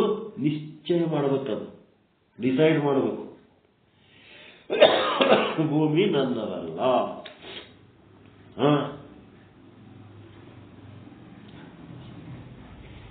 ಎರಡು ಮೂರು ದಿವಸ ನಿನ್ನ ಬಿಟ್ಟರೆ ಗತಿ ಇಲ್ಲ ಅನ್ನಂಗ ಬಸ್ ಎಲ್ಲ ಕರ್ಕೊಂಡು ಓಡಾಡಿಸಿ ದುಡಿಸಿ ಕೆಲಸ ಮಾಡ್ಕೊಂಡ್ರು. ಈಗ ಅವರೆಲ್ಲ ಟೀಮ್ ತಯಾರಾಯ್ತಲ್ಲ, ಕುಂದ್ರಲ್ಲಿ ಸಾಕಂತೇಳಿ ಕುಂದಿಸ್ಬಿಟ್ರಿ. ಈಗ ನಾನು ಅದೇ ಹೆಂಗಾಗ್ತದ? ನನ್ ಬಿಡ್ತೀರಿ ಹೆಂಗ ಅಂತಂದ್ರೆ ಹೆಂಗಾಗ್ತದ? ಆಯ್ತು, ಈಗ ಅವೆಲ್ಲ ಒಂದು ಏನಪ್ಪ ಏನು ಅನ್ಬಾರ್ದು. ಅವೆಲ್ಲ ಒಂದೇ ಲೈಕ್ ಮೈಂಡೆಡ್ ಟೀಮ್ ಒಂದ್ ಕಡೆ ತಯಾರಾಗಿಬಿಡ್ತಾವ, ಡಿಸ್ಕಸ್ ಆಗ್ತಾವ. ಓಸು ಮಂದಿ ಕೂಡಿದಿರಲ್ರಿ, ಚರ್ಚೆಗಳು ಚಾಲು ಮಾಡ್ತಾರ. ಚರ್ಚೆ ಕುಂದ್ರಲ್ರಿ, ಏನ್ ಮಾಡ್ಬೇಕು? ಚರ್ಚೆ ಮಾಡಿ ಇವಾಗ ಮಧ್ಯಾಹ್ನ ಅಥವಾ ಸಾಯಂಕಾಲ ಅನ್ನೋದ್ರಾಗೆ ನನ್ನ ಮೇಲೆ ಪ್ರಯೋಗ ಮಾಡಿಬಿಡ್ತಾರ. ಏನಾರೆ ಒಂದು ತೆಗಿತಾರೆ ಸುದ್ದಿ, ಹೆಂಗಾರೆ ಮಾಡ್ತಾರ ಅವ್ರು. ಅದು ಪ್ರಯೋಗ ಮಾಡಿದಾಗ ನಾವು ಮೊದಲೇ ತಯಾರಾಗಿರ್ತೀವಿ, ಬೈಲಾಗೆದ್ದು ಬಿಡ್ತೀವಿ ನಾವು. ಏನ್ ಬೇಕಾದ್ ಮಾಡ್ಕೊರಿ, ಹೆಂಗಾರ ಮಾಡ್ಕೊರಿ ಅಂತ ಸುಮ್ಕ. ಅದ್ ಹೆಂಗಾಗ್ತದ ಇದು ಹೆಂಗಾಗ್ತದ ಅಂದೆ ಅಂದ್ರೆ ಬಸ್ ನೋಡ್ರಿ ಬಜ್ಜಿತಿ ಏನಾರು ಮಾಡ್ಕೊರಿ, ನಮ್ಮ ಪಾಡಿಗೆ ನಮಗೆ ಬಿಟ್ಟರೆ ಸಾಕಾಗತ್ತೆ. ಏನಾರು ಮಾಡ್ತಾರೆ.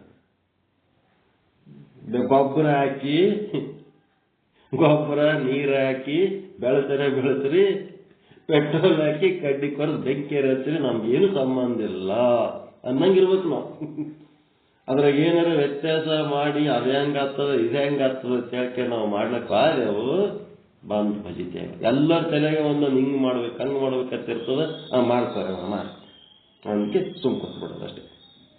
ಮತ್ ನಮ್ಗೇನ್ರ ಕರೆದು ಹೇಳಿದ್ರು ಅಂದ್ರೆ ಒಂದಿಟ್ಟು ಮಾಡ್ಬೇಕು, ಮತ್ತೆ ಒಳ್ಳೆ ಬಂದು ನಮ್ಮ ಕೆಲಸ ನಾವು ಮಾಡ್ಕೊತ ಕುಂದಿರ್ಬೇಕು ಅಷ್ಟೇ. ಇಷ್ಟೇ ಇರೋಕಿದ್ರಾಗ ನನ್ನದಲ್ಲವೇ ಅಲ್ಲ. ಸುಮ್ಮನೆ ಆಪರೇಟರ್ ಅಷ್ಟೇ, ಅದು ಏನ್ ಮಾಡ್ಲಕತ್ತಾರ ಅಷ್ಟೇ. ಸುಮ್ಮನೆ ನೋಡ್ಕೊತೋಗ.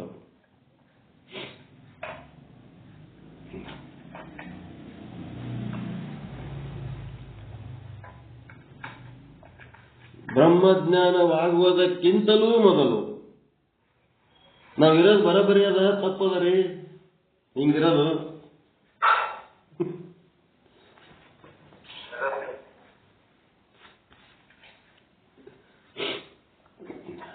ಜ್ಞಾನದ ಸಾಧನೆ ಮಾಡ್ಬೇಕಾದ್ರೆ ಹಿಂಗೆ ಇರ್ಬೇಕಾಗ್ತದೆ. ಸತ್ತರ ಸಂಗತಿ ಏನ್ ಕರ್ಕೊಂಡು ಹೋಗ್ತದಲ್ಲ, ಇದು ಆತ್ಮೋನ್ನತಿ, ಇದು ಮಾಡ್ಬೇಕಾದ್ರೆ ನಾವು ಹಿಂಗೆ ಇರ್ಬೇಕು, ಇದು ಬಿಟ್ಟರೆ ಬೇರೆ ದಾರಿ ಇಲ್ಲ. ಏನ್ ಮಾಡಿದ್ರು ಆತ್ಮೋನ್ನತಿ ಆಗಲ್ಲ. ಎಲ್ಲ ಅಟ್ಯಾಚ್ಮೆಂಟ್ಸು ನಾವು ಡಿಟ್ಯಾಚ್ ಆಗಿ ಅಟ್ಯಾಚ್ಮೆಂಟ್ ಗತ್ಲೆ ಕಾಣ್ತಿರ್ಬೇಕು. ಸುಟ್ಟ ಹಗ್ಗ ಇದ್ದಂಗಿರ್ಬೇಕು, ನೋಡ್ಲಕ್ ಹಗ್ಗ ಕಾಣದಂಗೆ ಕಾಣಿಸ್ತಿರ್ಬೇಕು. ಅದು ತಗೊಂಡು ಏನ್ರಿ ಕಟ್ಲಕ್ ಬರ್ತದೆ? ಏನ್ ಸುಟ್ಟಗ್ಗ? ಸುಟ್ಟಗ್ಗ ಹೆಂಗಿರ್ತದೆ? ಬೆಂದ ಹುಲಿ ಹಗ್ಗ ಕಣ್ಣಿಗೆ ಕಾಣ್ತಿರ್ತದ, ಬೂದಿಯಾಗಿರ್ತದ. ಹಂಗಾಗಬೇಕು ನಾವು. ನಮ್ಮನ್ನು ತಗೊಂಡು ಏನ್ರಿ ಕಟ್ಲಕ್ ಹೋದ್ರೆ ಆ ಬೂದಿನೇ ಸಿಗ್ಬೇಕು, ಅವ್ರಿಗೆ ಏನು ಸಿಗ್ಬಾರ್ದು ನಾವು ಅಲ್ಲಿ. ಹಂಗಾಗಬೇಕು. ಹಂಗಾದಾಗೆ ನಮ್ಮ ಸಾರ್ಥಕ.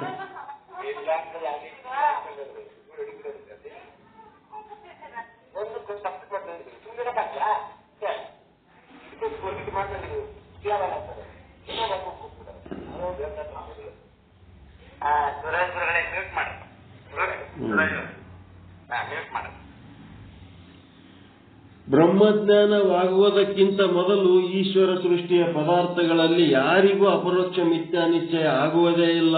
ಬ್ರಹ್ಮಜ್ಞಾನ ಆಗ್ಲಾರ್ದೆ ಈ ಭೂಮಿ ನನ್ನದಲ್ಲ, ಹೇಮ ನನ್ನದಲ್ಲ ಅಂತೇಳಿ ಇದು ಮಿಥ್ಯಾ ಅನ್ನೋದು ನಿಶ್ಚಯ ಆಗಂಗೇ ಇಲ್ಲ. ಸದ್ಗುರುಗಳು ಏಸ್ ಮಂದಿ ಹೇಳಿ ಹೇಳಿ ಹೇಳಿ ಹೇಳಿ ಹೇಳಿ ಸತ್ತಾದ್ರು. ಇವರು ಶಿಷ್ಯರು ಇದು ಮಿಥ್ಯ ಅಂತ ನಿಶ್ಚಯ ಮಾಡ್ಕೊಳ್ಳೋದು ಬಿಟ್ಟು ಗುರುಗಳ ಉಪದೇಶ ಏನದ, ಇದು ಜಗತ್ತೆಲ್ಲ ಮಿಥ್ಯಾದ, ಇಲ್ಲಿರೋ ಪಾಪ ಪುಣ್ಯ ಮಿಥ್ಯಾದ, ಇಲ್ಲಿ ಸುಖ ದುಃಖ ಮಿಥ್ಯಾದ ಗುರುಗಳು ಹೇಳಿ ಹೇಳಿ ಹೇಳಿ ವಾದ್ರು.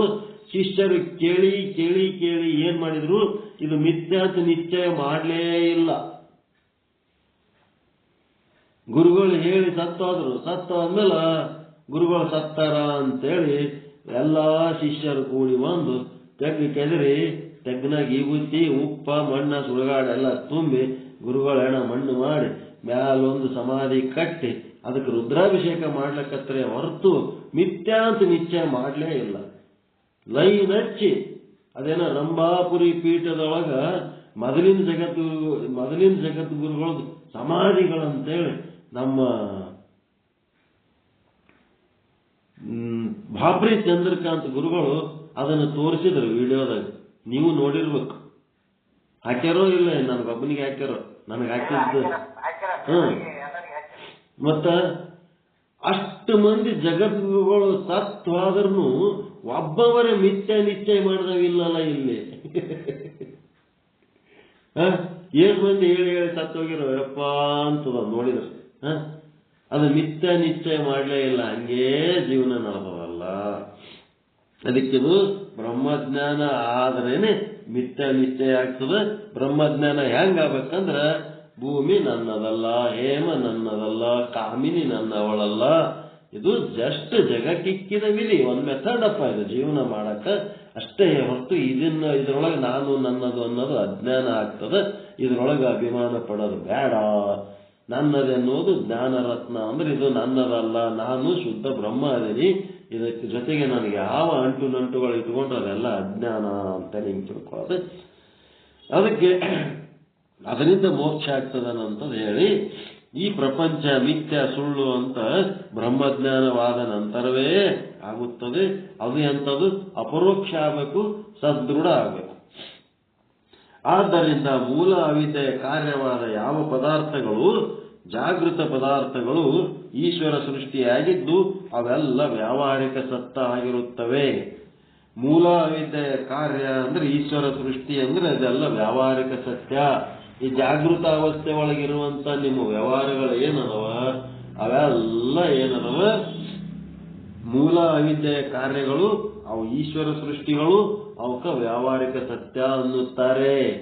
ಜನನ ಮರಣ ಬಂಧ ಮೋಕ್ಷ ಮೊದಲಾದ ವ್ಯವಹಾರಗಳನ್ನ ಸಿದ್ಧ ಮಾಡುವಂತ ಯಾವ ಸತ್ತ ಅಂತಂದ್ರೆ ಅದೇ ವ್ಯಾವಹಾರಿಕ ಸತ್ತ, ಅದೇ ಈಶ್ವರ ಸೃಷ್ಟಿ, ಅದೇ ಮೂಲ ವಿದ್ಯೆ ಕಾರ್ಯ. ಜನನ ಮರಣ, ಪಾಪ ಪುಣ್ಯ, ಸುಖ ದುಃಖ, ಮತ್ತೆಂಥದ್ದು ಆಗಮನ ಗಮನ, ಗಮನಾಗಮನ, ಈ ಲೋಕಾಂತದಿಂದ ಲೋಕಕ್ಕೆ ಹೋಗೋದು ಬರೋದು ಎಲ್ಲಾನು ಏನಪ್ಪಾ ಅಂತಂದ್ರೆ ಇವೆಲ್ಲ ವ್ಯಾವಹಾರಿಕ ಸತ್ಯದೊಳಗೆ ಬರ್ತವ. ಇವೆಲ್ಲ ಈಶ್ವರ ಸೃಷ್ಟಿ, ಮೂಲ ಅವಿದ್ಯೆಯ ಕಾರ್ಯಗಳು ಅಂತ ಹೇಳಿದ್ಮೇಲೆ 234ನೇ ವಿಷಯಾಂಕದ ಒಂದು ಪುನರಾವರ್ತನೆ ಏನದ, ಸ್ವಲ್ಪ ಪೀಠಿಕೆ ಹಾಕಿ ಬಿಡೋಣ. ಇದು 234 ನಾಳೆಗೆ ಡೈರೆಕ್ಟ್ ಹೋಗ್ಬಿಡೋಣ.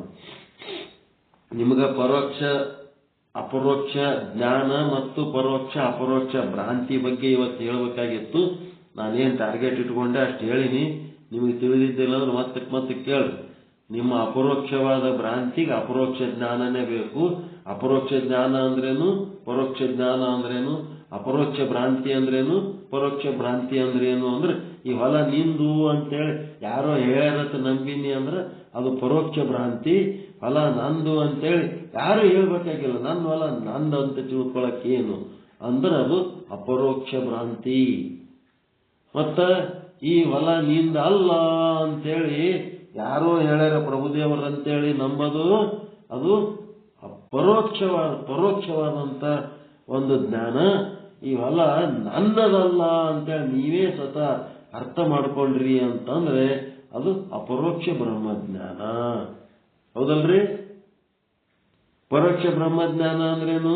ಭೂಮಿ ನಿನ್ನದಲ್ಲ ಅಂತ ಪ್ರಭುದೇವರು ಹೇಳ್ಯಾರ ಅಂತೇಳಿ ಅಷ್ಟಕ್ಕೆ ನಾವು ನಿಂದಲ್ಲ ಯಾರು ಹೇಳ್ಯಾರ? ಪ್ರಭುದೇವರು ಹೇಳ್ಯಾರ. ಅಷ್ಟಕ್ಕೆ ನೀನೇನ್ ಮಾಡ್ಲಕತ್ತೀವಿ? ಪ್ರಭುದೇವರು ನನ್ನದಲ್ಲ ಅನ್ನಬೇಕು. ನೀನು ಪ್ರಭುದೇವರ ಪರೋಕ್ಷ ಜ್ಞಾನವನ್ನ ನೀನು ಅಪರೋಕ್ಷ ಮಾಡ್ಕೋಬೇಕು. ಹೌದಲ್ರಿ? ಬಸವಾದಿ ಶರಣರಿರ್ಬೋದು, ಕೃಷ್ಣ ಭಗವಾನ್ ಇರ್ಬೋದು, ಮತ್ತಿನ್ ಯಾರೇ ಇರ್ಬೋದು, ಅವರೆಲ್ಲ ಹೇಳಿದ್ದು ಪರೋಕ್ಷ ಜ್ಞಾನ. ಅದನ್ನ ನನ್ನದು ಮಾಡ್ಕೋಬೇಕಲ್ಲ, ಅದು ಅಪರೋಕ್ಷ ಜ್ಞಾನ. ನಂದು ಮಾಡ್ಕೊಂಡ್ರೆ ಅಪರೋಕ್ಷ ಜ್ಞಾನ, ನಿಂದು ಅಂತ ಯಾರೋ ಹೇಳ್ಯಾರ ಅಂತ ಅದು ಪರೋಕ್ಷ ಜ್ಞಾನ. ಈ ರೀತಿ ತಿಳ್ಕೊಂಡ್ಮೇಲೆ ಇಲ್ಲಿ 234ನೇ ಅಂಕದಾಗ ಏನ್ ಹೇಳ್ತಾರೆ? ಬ್ರಹ್ಮಜ್ಞಾನವಿಲ್ಲದೆಯೇ ಯಾವ ಪದಾರ್ಥಗಳ ಬಾಧವಾಗುವವೋ ಆ ಪದಾರ್ಥಗಳಲ್ಲಿ ಪ್ರಾತಿಭಾಸಿಕ ಸತ್ತ ಇರುವುದೆಂದು ಹೇಳಲ್ಪಡುತ್ತದೆ. ಈ ಪ್ರಾತಿಭಾಸಿಕ ಸತ್ತ ಇದಕ್ಕೇನಂದ್ರೆ ಬ್ರಹ್ಮಜ್ಞಾನ ಬೇಕಾಗಿಲ್ಲ. ಅದೇನಾಯ್ತು? ವ್ಯಾವಹಾರಿಕ ಸತ್ತ ಬಾಧ ಮಾಡೋದ್ರ ಬಗ್ಗೆ ಹೇಳಿದ್ರು. ಈಗಿದು ಪ್ರಾತಿಭಾಸಿಕ ಸತ್ತ ಸಂಬಂಧಿ ವಿಷಯ. ಈಗ ಭೂಮಿ ಹೇಮ ಕಾಮಿನಿ ನಿಂದಲ್ಲ ನಂದಲ್ಲ ಅಂತ ಹೇಳಕ್ಕೆ ಇದು ಜ್ಞಾನ ವ್ಯಾವಹಾರಿಕ ಆಯ್ತು. ಈಗ ಕನಸಿನೊಳಗ ಏನು ಪದಾರ್ಥಗಳು ಭ್ರಮೆ ಒಳಗ ಕತ್ತಲೊಳಗ ನಿಮ್ಗೇನು ಉಂಟಾಗ್ತವ ಅವೆಲ್ಲ ಏನದವಪ್ಪ ಅಂತಂದ್ರೆ ನಿಮ್ಮ ಮನಸ್ಸಿನ ಉತ್ಪನ್ನಗಳು. ಕನಸಿನೊಳಗ ಕಣ್ಣೇ ಕಾಣಂಗಿಲ್ಲ, ಮನಸ್ಸೇ ಎಲ್ಲಾ ದೃಶ್ಯಗಳಾಗ್ತದೆ. ಮತ್ತೆ ಕತ್ತಲದೊಳಗನು ಏನ್ ಬಿದ್ದದಂತ ಕಾಣ್ಲಾರ್ದ ಅಲ್ಲಿ ಏನಾಗ್ಬಿಡ್ತು? ಹಗ್ಗ ಹೋಗಿ ಹಾವಾಯ್ತು. ಹಾವಿನ ಆಕಾರ ತಾಳಿದ ನಿಮ್ಮ ಅಂತಃಕರಣ. ಅಂತಃಕರಣಕ್ಕನ್ನು ಅಂಥದೊಂದು ಶಕ್ತಿ ಅದ. ಮತ್ತ ಬೆಳ್ಳಿ ಅಂತ ಹೇಳಕ್ಕೆ ಬೆಳ್ಳಿ ಆಕಾರ ತಾಳಿದ ನಿಮ್ಮ ಅಂತಃಕರಣ. ಆ ಅಂತಃಕರಣದಿಂದ ಉಂಟಾದ ಪದಾರ್ಥಗಳು ಕನಸಿನ ಪದಾರ್ಥಗಳಿರ್ಬೋದು, ಶುಕ್ತಿ ಒಳಗಿನ ಬೆಳ್ಳಿ ಇರ್ಬೋದು, ಸರ್ಪ ಹಗ್ಗ ರಜ್ಜುವಿನೊಳಗಿನ ಸರ್ಪ ಇರ್ಬೋದು. ಇವೆಲ್ಲ ಏನದವ? ಇವಕ್ಕೆ ಬ್ರಹ್ಮಜ್ಞಾನ ಬೇಕಾಗಿಲ್ಲ. ಬ್ರಹ್ಮಜ್ಞಾನ ಇಲ್ಲದೆಯೇ ಒಂದ್ ಸ್ವಲ್ಪ ಬೆಳಕು ಮಾಡಿದರೆ ಅರ್ಥ ಆಗ್ಬಿಡ್ತದೆ. ಹಂಗ ಈಗ ಹಾವು ಹೋಗ್ಬೇಕಾದ್ರೆ ಏನ್ ಮಾಡ್ಬೇಕು? ಈಗ ಹಾವು ಕಾಣ್ಲಿಕ್ಕತ್ತದ ಅಲ್ಲಿ ಹಗ್ಗದಾಗ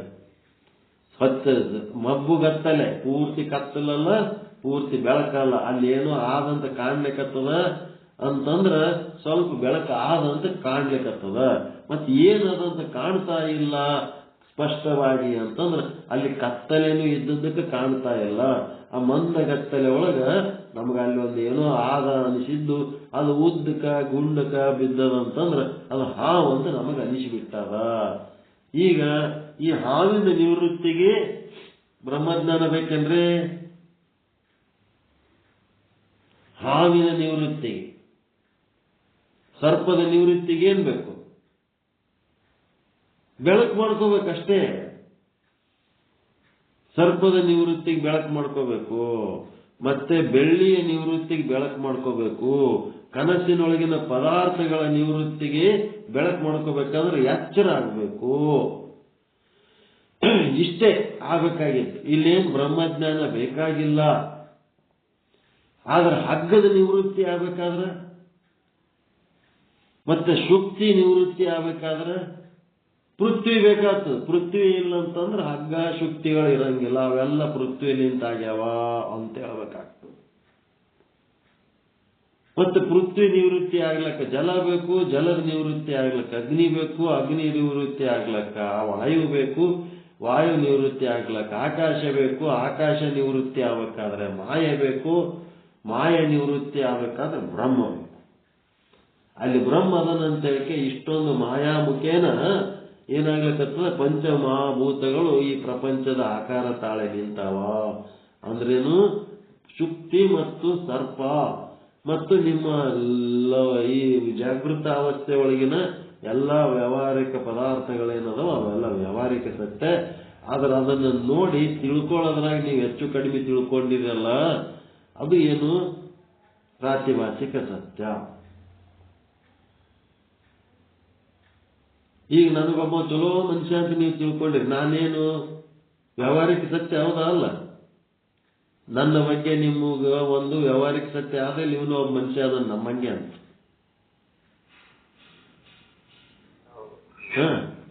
ಇದು ಒಂದು ವ್ಯವಹಾರಿಕ ಸತ್ಯ ಅಷ್ಟೇ.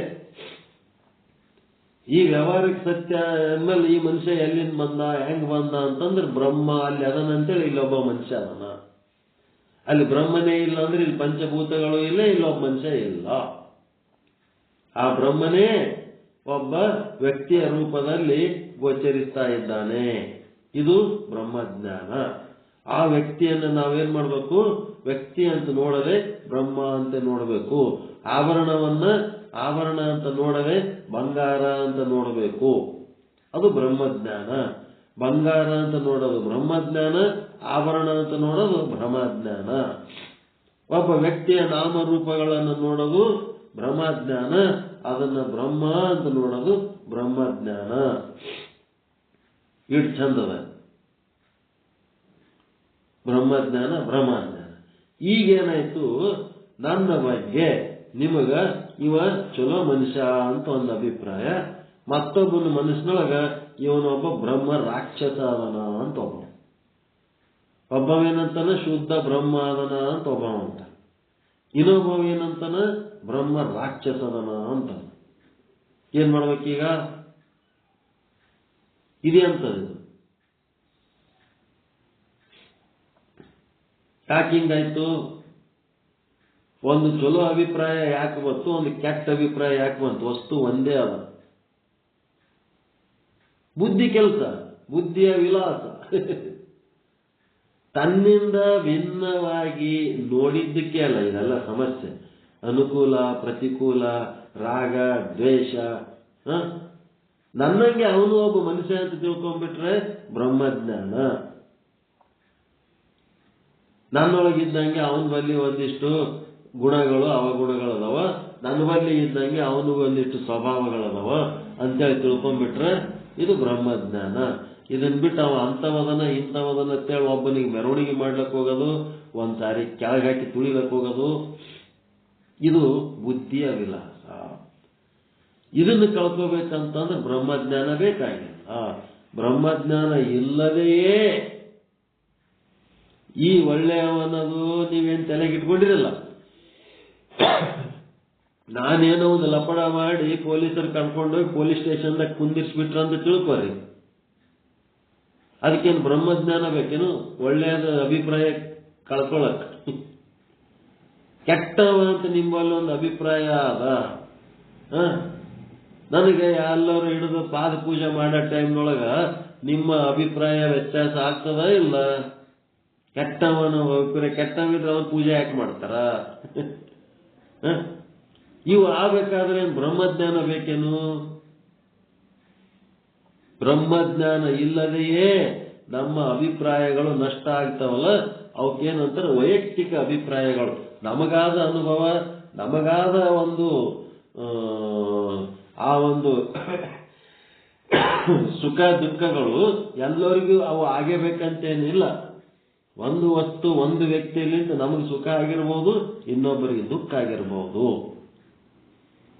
ನಮಗೆ ದುಃಖ ಕೊಟ್ಟದ್ದು ಅವರಿಗೆ ಸುಖ ಕೊಟ್ಟಿರ್ಬಹುದು.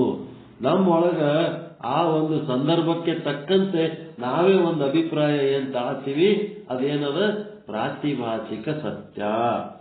ನಮ್ಮದೇ ಒಂದು ವೈಯಕ್ತಿಕ ಅಭಿಪ್ರಾಯ. ಈ ಪ್ರಾತಿಭಾಷಿಕ ಸತ್ಯ ನಷ್ಟ ಆಗ್ಬೇಕಾದ್ರೆ ಇಲ್ಲಿ ಬ್ರಹ್ಮಜ್ಞಾನ ಬೇಕಾಗಿಲ್ಲ. ಬ್ರಹ್ಮ ಇಲ್ಲ, ಪಂಚಭೂತ ಇಲ್ಲ, ಏನೇನು ಇಲ್ಲ. ಸುಮ್ಮನೆ ಸ್ವಲ್ಪ ಬೆಳಕು ಹಾಕಿದ್ರೆ ಸಾಕು, ಸ್ವಲ್ಪ ಎತ್ತರ ಆದ್ರೆ ಸಾಕು. ಬ್ರಹ್ಮಜ್ಞಾನ ಇಲ್ಲದೆಯೇ ಬಾಧೆ ಹೊಂದುತ್ತದೆ.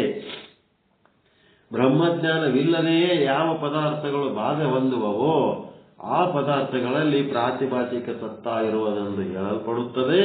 ಹೇಗೆಂದರೆ ಬ್ರಹ್ಮಜ್ಞಾನವಿಲ್ಲದೆಯೇ ಏನೇನಾಗ್ತದ? ಶುಕ್ತಿಯಲ್ಲಿನ ರಜತದ ಬಾಧೆ, ರಜ್ಜುವಿನಲ್ಲಿನ ಸರ್ಪದ ಬಾಧೆ, ಮರುಭೂಮಿಯಲ್ಲಿನ ಮೃಗಜಲದ ಬಾಧೆ. ಇಲ್ಲಿ ಕೇವಲ ಅವುಗಳ ಅಧಿಷ್ಠಾನದ ಜ್ಞಾನ ಮಾಡಿಕೊಂಡರೆ ಸಾಕು, ಅವುಗಳ ಭ್ರಾಂತಿ ವಸ್ತುಗಳು ಮಿಥ್ಯವಾಗುತ್ತವೆ. ಹಗ್ಗ ಅಂತ ನೀವು ಬೆಳಕು ಮಾಡಿ ಗೊತ್ತು ಮಾಡ್ಕೊಂಡ್ರಿ ಅಂತಂದ್ರೆ ಹಾವೇ ಇರಂಗಿಲ್ಲ ಅಲ್ಲಿ. ಇದು ಶುಕ್ತಿ ಅಂತ ನೀವು ಗುರುತು ಮಾಡ್ಕೊಂಡ್ಬಿಟ್ರಿ ಅಂತಂದ್ರೆ ಅಲ್ಲಿ ಬೆಳ್ಳಿನೇ ಇರಂಗಿಲ್ಲ. ಇದು ಮರುಭೂಮಿ ಅಂತ ನೀವು ತಿಳ್ಕೊಂಡ್ಬಿಟ್ರಿ ಅಂತಂದ್ರೆ ಅಲ್ಲಿ ಮೃಗಜಲನೇ ಇರಂಗಿಲ್ಲ, ಅಲ್ಲಿ ಬ್ರಹ್ಮಜ್ಞಾನದ ಅವಶ್ಯಕತೆ ಇಲ್ಲ. ಎದರ ಜ್ಞಾನ? ಅಧಿಷ್ಠಾನ ವಸ್ತುವಿನ ಜ್ಞಾನ. ಹಗ್ಗ ಹಾವಿಗೆ ಅಧಿಷ್ಠಾನ, ಶುಕ್ತಿ ಬೆಳ್ಳಿಗೆ ಅಧಿಷ್ಠಾನ, ಮರುಭೂಮಿ ಮೃಗಜಲಕ್ಕೆ ಅಧಿಷ್ಠಾನ. ಆ ಅಧಿಷ್ಠಾನ ವಸ್ತುವಿನ ಜ್ಞಾನ ಆದರೂ ಸಾಕು. ಅಧಿಷ್ಠಾನ ವಸ್ತು ಹೆಂಗಿರ್ತದದು? ವ್ಯಾವಹಾರಿಕ ಇರ್ತದ, ಪ್ರಾತಿಭಾಷಿಕ ಇರ್ತದ್ರಿ. ಅಧಿಷ್ಠಾನ ವಸ್ತು ಎಂತದದು? ವ್ಯಾವಹಾರಿಕ ಇರ್ತದ. ಹಗ್ಗ ಶುಕ್ತಿ ಅವೆಲ್ಲ ವ್ಯಾವಹಾರಿಕ ಹೌದಾ ಅಲ್ಲ? ವ್ಯಾವಹಾರಿಕ ವಸ್ತುಗಳ ಜ್ಞಾನ. ಆ ವಸ್ತುಗಳ ಜ್ಞಾನದಿಂದ ಏನಾಗ್ತದ? ಆ ವಸ್ತುಗಳನ್ನು ತಿಳ್ಕೊಳ್ಳೋದ್ರಾಗ ಅನುಕೂಲ ಪ್ರತಿಕೂಲ ರಾಗ ದ್ವೇಷ ಮಾಡಿ ನಮ್ಮವೇ ಕೆಲವೊಂದು ಅಭಿಪ್ರಾಯ ತಾಳ್ಕೊಂಡಿರ್ತೀವಿ. ಅವುಗಳನ್ನು ಕಳ್ಕೋಬೇಕಾದ್ರೆ ಬ್ರಹ್ಮಜ್ಞಾನನೇ ಬೇಕಾಗಿಲ್ಲ. ಅದಕ್ಕೆ ಇಲ್ಲಿ ಕೇವಲ ಅವುಗಳ ಅಧಿಷ್ಠಾನದ ಜ್ಞಾನ ಮಾಡಿಕೊಂಡರೆ ಸಾಕು. ಅವುಗಳ ಭ್ರಾಂತಿ ವಸ್ತುಗಳು ಮಿಥ್ಯವಾಗುತ್ತವೆ. ಬ್ರಹ್ಮಜ್ಞಾನ ಮಾಡಿಕೊಳ್ಳುವ ಅವಶ್ಯಕತೆ ಇಲ್ಲ. ಇಂಥವುಗಳಲ್ಲಿ ಪ್ರಾತಿಭಾಷಿಕ ಸತ್ತ ಇರುತ್ತದೆ ಅಂತ ತಿಳಿದುಕೊಳ್ಳಬೇಕು. ಇಲ್ಲೇನದ? ಪ್ರಾತಿಭಾಷಿಕ ಸತ್ತ. ನಿಶ್ಚಯ ಮಾಡು, ತಿಳಿದುಕೊಳ್ಳು, ನಿಶ್ಚಯ ಮಾಡು. ಪ್ರಾತಿಭಾಷಿಕ ಅಂದ್ರೆ ತೋರಿಕೆಗೆ ಮಾತ್ರ ಯಾವ ಸತ್ತ ಇರುವುದೋ ಅದು ಪ್ರಾತಿಭಾಷಿಕ ಸತ್ತ ಎಂದು ಹೇಳಲ್ಪಡುತ್ತದೆ. ಪ್ರತೀತಿ ಮಾತ್ರ ಸತ್ತ ಪ್ರಾತಿಭಾಷಿಕ ಸತ್ತ. ವಸ್ತು ಇಲ್ಲ ವಾಸ್ತವಿಕವಾಗಿ, ಆದರೆ ಅದು ಕಣ್ಣಿಗೆ ಕಾಣಿಸುತ್ತಿದೆ, ಕಣ್ಣಿಗೆ ಮಾತ್ರ ಕಾಣಿಸುತ್ತಿದೆ, ವಾಸ್ತವಿಕವಾಗಿ ಅಲ್ಲಿ ಇಲ್ಲ. ಹಾವು ವಾಸ್ತವಿಕವಾಗಿ ಅಲ್ಲಿ ಇಲ್ಲ, ಆದರೆ ಅದು ಕಣ್ಣಿಗೆ ಕಾಣ್ಲಿಕ್ಕತ್ತದ. ಸ್ವಪ್ನದೊಳಗ 1,00,000 ಹಣ ಎಣಿಸಿದ, ಬೆಳಿಗ್ಗೆ ಎದ್ದು ಹಾಸಿಗೆ ಛಾಡಿಸಿದರೆ 1 ರೂಪಾಯಿ ಇರಲ್ಲ. ಇದು ಬರೀ ಪ್ರತೀತಿ ಮಾತ್ರ ಏನಾದಲ್ಲ. ಇದು ಏನದಂದ್ರೆ ಇದಕ್ಕೇನಂತಾರ? ಸ್ಥೂಲ ಅವಿದ್ಯೆ, ಸ್ಥೂಲ ಅವಿದ್ಯೆ ಅಂತಾರೆ ಇದಕ್ಕೆ. ವ್ಯಾವಹಾರಿಕ ಸತ್ತಾದಿಂದ ಉಂಟಾಗ ಕೆಲಸ ಮೂಲ ಅವಿದ್ಯೆ. ಇದೇನದ? ಪ್ರಾತಿಭಾಷಿಕ ಸತ್ತಾಯದಿಂದ ಉಂಟಾಗದು. ಇದು ಸ್ಥೂಲ ಅವಿದ್ಯೆಯ ಕಾರ್ಯವಾದ ರಜತ ಮೊದಲಾದ ಪದಾರ್ಥಗಳು ತೋರಿಕೆ ಮಾತ್ರವಾಗಿರುತ್ತವೆ. ಆದ್ದರಿಂದ ಅದು ಪ್ರಾತಿಭಾಷಿಕ ಸತ್ತ. ಇಷ್ಟು ತಿಳ್ಕೊಂಡು ಇವುಗಳದು ಇಂಪಾರ್ಟೆಂಟ್ ಪಾಯಿಂಟ್ಸ್. ನಾಳೆ ಪೆನ್ನು ಕಾಪಿ ಇಟ್ಕೋರಿ, ಒಂದು 4 ಸಾಲು ಬರೆಸ್ಬಿಡ್ತೀನಿ. ಅದನ್ನ ಯಾವಾಗಲೂ ಮನನ ಮಾಡ್ಕೋತೀರಂತ್ರಿ. ಸಾಕಿವತ್ತು ಸ್ಥೂಲ ಅವಿದ್ಯೆ ಮೂಲ ಅವಿದ್ಯೆ ಅಂತೇಳಿ ವ್ಯಾವಹಾರಿಕ ಸತ್ತ. ಅಲ್ಲಿ ವ್ಯಾವಹಾರಿಕ ಸತ್ತ ಎಲ್ಲ ನಿಮಗ ಪ್ರಪಂಚದ ವಸ್ತುಗಳೆಲ್ಲ ಕರೆ ಅನಿಸ್ಲಕತ್ತಾವ. ಅವೆಲ್ಲ ಏನದವ? ವ್ಯಾವಹಾರಿಕ ಸತ್ತ. ಅದಕ್ಕೇನಂತಾರ? ಮೂಲ ಅವಿದ್ಯೆ. ಈಗ ಆ ವಸ್ತುಗಳ ಬಗ್ಗೆ ನಿಮಗೆ ಅಭಿಪ್ರಾಯ. ಅಡಿಗೆ ಮಾಡಾಗ ಅಡಿಗೆ ರುಚಿ ಆಯ್ತಂದ್ರ ಏನಂತೀರಿ? ನನ್ನ ಹೆಂಡತಿ ಬಹಳ ಚಲೋ ಅಡಿಗೆ ಮಾಡ್ತಾಳ ಅಂತೀರಿ. ಮತ್ತೊಂದಿನ ಯಾವ್ದಾರು ಉಪ್ಪು ಜಾಸ್ತಿ ಖಾರ ಜಾಸ್ತಿ ಆಗಿತ್ತಂದ್ರ ಆಕಿಗೇನು ಅಡಿಗೆನೇ ಬರಂಗಿಲ್ಲ ಅಂದ್ಬಿಡ್ತೀರಿ. ಇದೇಳ್ತಾವ. ಈಗ ಅಡಿಗೆ ಬರಲ್ಲ ಅನ್ನೋದು ಅಡಿಗೆ ಬರ್ತದೆ ಯಾವಾಗ ನಂಬಬೇಕು? ಪ್ರಾತಿಭಾಷಿಕ ಸತ್ಯ ಅಷ್ಟೇ, ಸಾಂದರ್ಭಿಕವಾಗಿ ಒಂದು ಅಭಿಪ್ರಾಯ ಅಷ್ಟೇ. ಆಕಿಗೆ ಬರಂಗಿಲ್ಲ, ನೀ ನನ್ನ ಮಗನೇ ಅಲ್ಲ, ನೀ ನನ್ನ ಹೆಂಡತಿನೇ ಅಲ್ಲ, ನೀ ನನ್ನ ಗಂಡನೇ ಅಲ್ಲ, ಹಿಂಗೆಲ್ಲ ಅಂತಿರ್ತಾರಲ್ಲ. ಆಗಿನ ಸಂದರ್ಭದಾಗ ಅಷ್ಟೇ, ಅದು ಅಷ್ಟೇ ಸಾಂದರ್ಭಿಕವಾಗಿ ಇದ್ದು ಆಮೇಲೆ ಮತ್ತದು ನಷ್ಟ ಆಗಿ ಹೋಗ್ತದಲ್ಲ. ಅದು ಏನದ? ಮೂಲ ಅವಿದ್ಯೆ ಅಂತಂದ್ರೆ ವ್ಯಾವಹಾರಿಕ ಸತ್ತ. ಹೆಂಡತಿ ರೈಟ್, ಹೆಂಡತಿ ಚಲೋ ಆಳ ಕೆಟ್ಟ ಆಳ, ಹೆಂಡತಿ ಅಡಿಗೆ ಮಾಡ್ತಾಳ ಅಡಿಗೆ ಬರಲ್ಲ, ಇವೆಲ್ಲ ಏನದವ? ಸ್ಥೂಲ ಅವಿದ್ಯೆ ಕೆಲಸ. ಪ್ರಾತಿಭಾಷಿಕ ಸತ್ತ. ಗಂಡ ಇದ್ದದ್ದು ಖರೇನೆ, ಅದು ಗಂಡ ಕರೆಕ್ಟ್. ಗಂಡದ ಬಗ್ಗೆ ಅಭಿಪ್ರಾಯಗಳೇನದವಲ್ಲ ಅವೆಲ್ಲ ಸ್ಥೂಲ ಅವಿದ್ಯೆ ಕೆಲಸ. ಗಂಡಿರೋದು ಮೂಲ ಅವಿದ್ಯೆ. ನನ್ನ ಗಂಡ ಅನ್ನೋದು ಮೂಲ ಅವಿದ್ಯೆ. ಗಂಡಿನ ಬಗ್ಗೆ ಇರೋ ಅಭಿಪ್ರಾಯಗಳು ಸ್ಥೂಲ ಅವಿದ್ಯೆ. ಭಯಂಕರ ಕಂಪ್ಲೇಂಟ್ ಹೇಳ್ಕೊತ ಬರ್ತಿರ್ತಾರೆ ನಮ್ಮ ಹತ್ರ. ಬಂದತ್ನಾಗ ನಾವೇನು ಅಂದ್ಬಿಡ್ತೀವಿ? ಸ್ಥೂಲ ಅವಿದ್ಯೆ ಕೆಲಸ ಮಾಡ್ಬಿಡ್ತೀವಿ. ಅಷ್ಟೆಲ್ಲ ಕಿರಿಕಿರಿ ಇತ್ತಂದ್ರೆ ಅಲ್ಲಿ ಯಾಕೆ ಇರ್ತೀವಿ, ಬಿಟ್ಟು ಬಂದ್ಬಿಡು ಅಂತೀವಿ ನಾವು. ಅದು ದೊಡ್ಡ ಮೂಲ ಅವಿದ್ಯೆ ಮಾಡ್ಕೊಂಡ್ ಬಂದಿರ್ತಾರ ಅವರು. ಅದೇನಾಗ್ತದ ಸ್ಥೂಲ ಅವಿದ್ಯೆ ಆಗ್ಬಿಡ್ತದೆ ನಂಬಲ್ಲಿ ಬಂದ ಮೇಲೆ. ಬಿಟ್ಬಿಡು ನಡಿ, ಸುಮ್ಮ ಆರಾಮಿರು, ಎಲ್ಲಾರ ಒಂದ್ ಕಡೆ. ಅದಕ್ಕೆ ಅಂತ ಪರಿ ಗುದ್ದಾಡ್ಕೋತ ಅವನ ಸಂಗತಿ ಯಾಕೆ ಗುದ್ದಾಡ್ಕೋತ ಇರ್ತಿ ಅಂದ್ರೆ ಬಿಟ್ಟು ಬರ್ತಾರೇನೋ ಅವರು. ಅದಕ್ಕೆ ಹಗ್ಗದಗತ್ಲೆ ಮಾಡ್ಕೊಂಡ್ ಬಂದಿರ್ತಾರ ಅವ್ರು ನಮ್ಮ ಹತ್ರ ಬರಾಗ. ವ್ಯಾವಹಾರಿಕ ಸತ್ತ ಮಾಡ್ಕೊಂಡ್ ಬಂದಿರ್ತಾರ, ಅದು ಭಾರಿ ಸ್ಟ್ರಾಂಗ್ ಅನ್ನಂಗ್ ಮಾಡ್ಕೊಂಡ್ ಬಂದಿರ್ತಾರ. ಇಲ್ಲಿ ಬಂದು ಕೂಡಲೇ ಅದು ಹಾವು ಮಾಡಿಟ್ಬಿಡ್ತೀವಿ ನಾವು. ಸ್ಥೂಲ ಅವಿದ್ಯೆ ಮಾಡಿದೇವಂತಂದ್ರೆ ಹಾವು ಒಂದಿಷ್ಟು ಜ್ಞಾನದ ಮಾತು ಹೇಳ್ಬಿಟ್ಟೇವಂದ್ರ ಹಾವು ಹೋಗ್ಬಿಡ್ತದ, ಮತ್ ಹಗ್ಗ ಸತ್ಯ ಆಗ್ಬಿಡ್ತದೆ, ವ್ಯಾವಹಾರಿಕ ಸತ್ತ. ಹಿಂಗ ನಾವು ಕರಗಿಸ್ಕೊತ ಹೋಗ್ಬೇಕು. ಇವೆಲ್ಲ ಸತ್ಯಗಳು ತಿಳ್ಕೊಂಡು ತಿಳಿಲಾರ್ದಕ್ಕ ಕಡ್ಡಿನೇ ಗುಡ್ಡ ಆಗಿ ಕೂತಿರ್ತದ, ಮತ್ತದು ತಿಳಿತಂದ್ರೆ ಗುಡ್ಡ ಹೋಗಿ ಕಡ್ಡಿ ಆಗ್ಬಿಡ್ತದೆ. ಕಾಂಪ್ಲೇಂಟ್ಗಳು ದೊಡ್ಡದು ಮಾಡ್ಕೊಂಡು ಬಂದಾಗ ಅದು ಏನಿರ್ತದೆ ವ್ಯಾವಹಾರಿಕ ಸತ್ತದಾಗ ತಂದಿರ್ತಾರ ಅವರು. ಇಲ್ಲಿ ಬಂದ ಮೇಲೆ ಅದನ್ನ ಪ್ರಾತಿಭಾಷಿಕ ಸತ್ತದೊಳಗೆ ನಾವು ಕರಗಿಸ್ಬೇಕದು. ಕರಿಗಿ ಹೋಗ್ಬಿಡ್ತದೆ. ಕರಗಿತ್ತಂತಂದ್ರೆ ಆಯ್ತು, ಮತ್ತೆ ವಾಪಸ್ ವ್ಯಾವಹಾರಿಕ ಸತ್ತದಾಗ ಹೊಕ್ಕೊಡ್ತಾರೆ, ಮತ್ತೆ ಚಲೋ ಆಗ್ತದೆ. ಈಗದ ಇವುಗಳದು ಟಿಪ್ಪಣಿ ಒಂದು 4-8 ಸಾಲ ನಾಳೆ ಹೇಳ್ತೀನಿ, ಬರ್ಕೊಳ್ಳಂತ್ರಿ. ಎಲ್ಲರಿಗೂ ಒಳಿತಾಗಲಿ, ಎಲ್ಲರಿಗೂ ಶುಭವಾಗಲಿ. ಮುಂದಿನ ಪಾಠ ನಾಳೆ ಚಾಲು ಆಗ್ತದೆ. ಏನಂದ್ರೆ ವೇದ, ಗುರುಗಳು ಹಾಗೂ ಸಂಸಾರ ದುಃಖ ಇದು ವ್ಯಾವಹಾರಿಕ ಸತ್ತ ಇರುತ್ತದೆ. ಆದ್ದರಿಂದ ಭವ ದುಃಖ ಅದರಿಂದ ನಾಶವಾಗುವುದು ಸಂಭವಿಸುತ್ತದೆ. ಅದರಿಂದ ಬ್ರಹ್ಮಜ್ಞಾನದಿಂದ ಗುರು ಮತ್ತು ವೇದಗಳು ಏನದವ, ಇವರೇನದರ, ಇವರು ವ್ಯಾವಹಾರಿಕ ಅದರ, ಭವ ದುಃಖನೂ ವ್ಯಾವಹಾರಿಕದ. ಹಿಂಗಾಗಿ ಸಮಸತ್ತಾದಲ್ಲಿ ಸಾಧಕ ಬಾಧಕಗಳು ಉಂಟಾಗ್ತಾವ ಅಂತೇನು ಹೇಳ್ತಾರಲ್ಲ, ಆ ವಾಕ್ಯನೇ 236ನೇ ವಿಷಯಾಂಕದೊಳಗೆ ನಾಳೆಗೆ ಗಟ್ಟಿ ಮಾಡಿಸ್ತಾರ. ಇವತ್ತಿಗೆ ಈ ರಿವಿಷನ್ ಮುಗೀತು.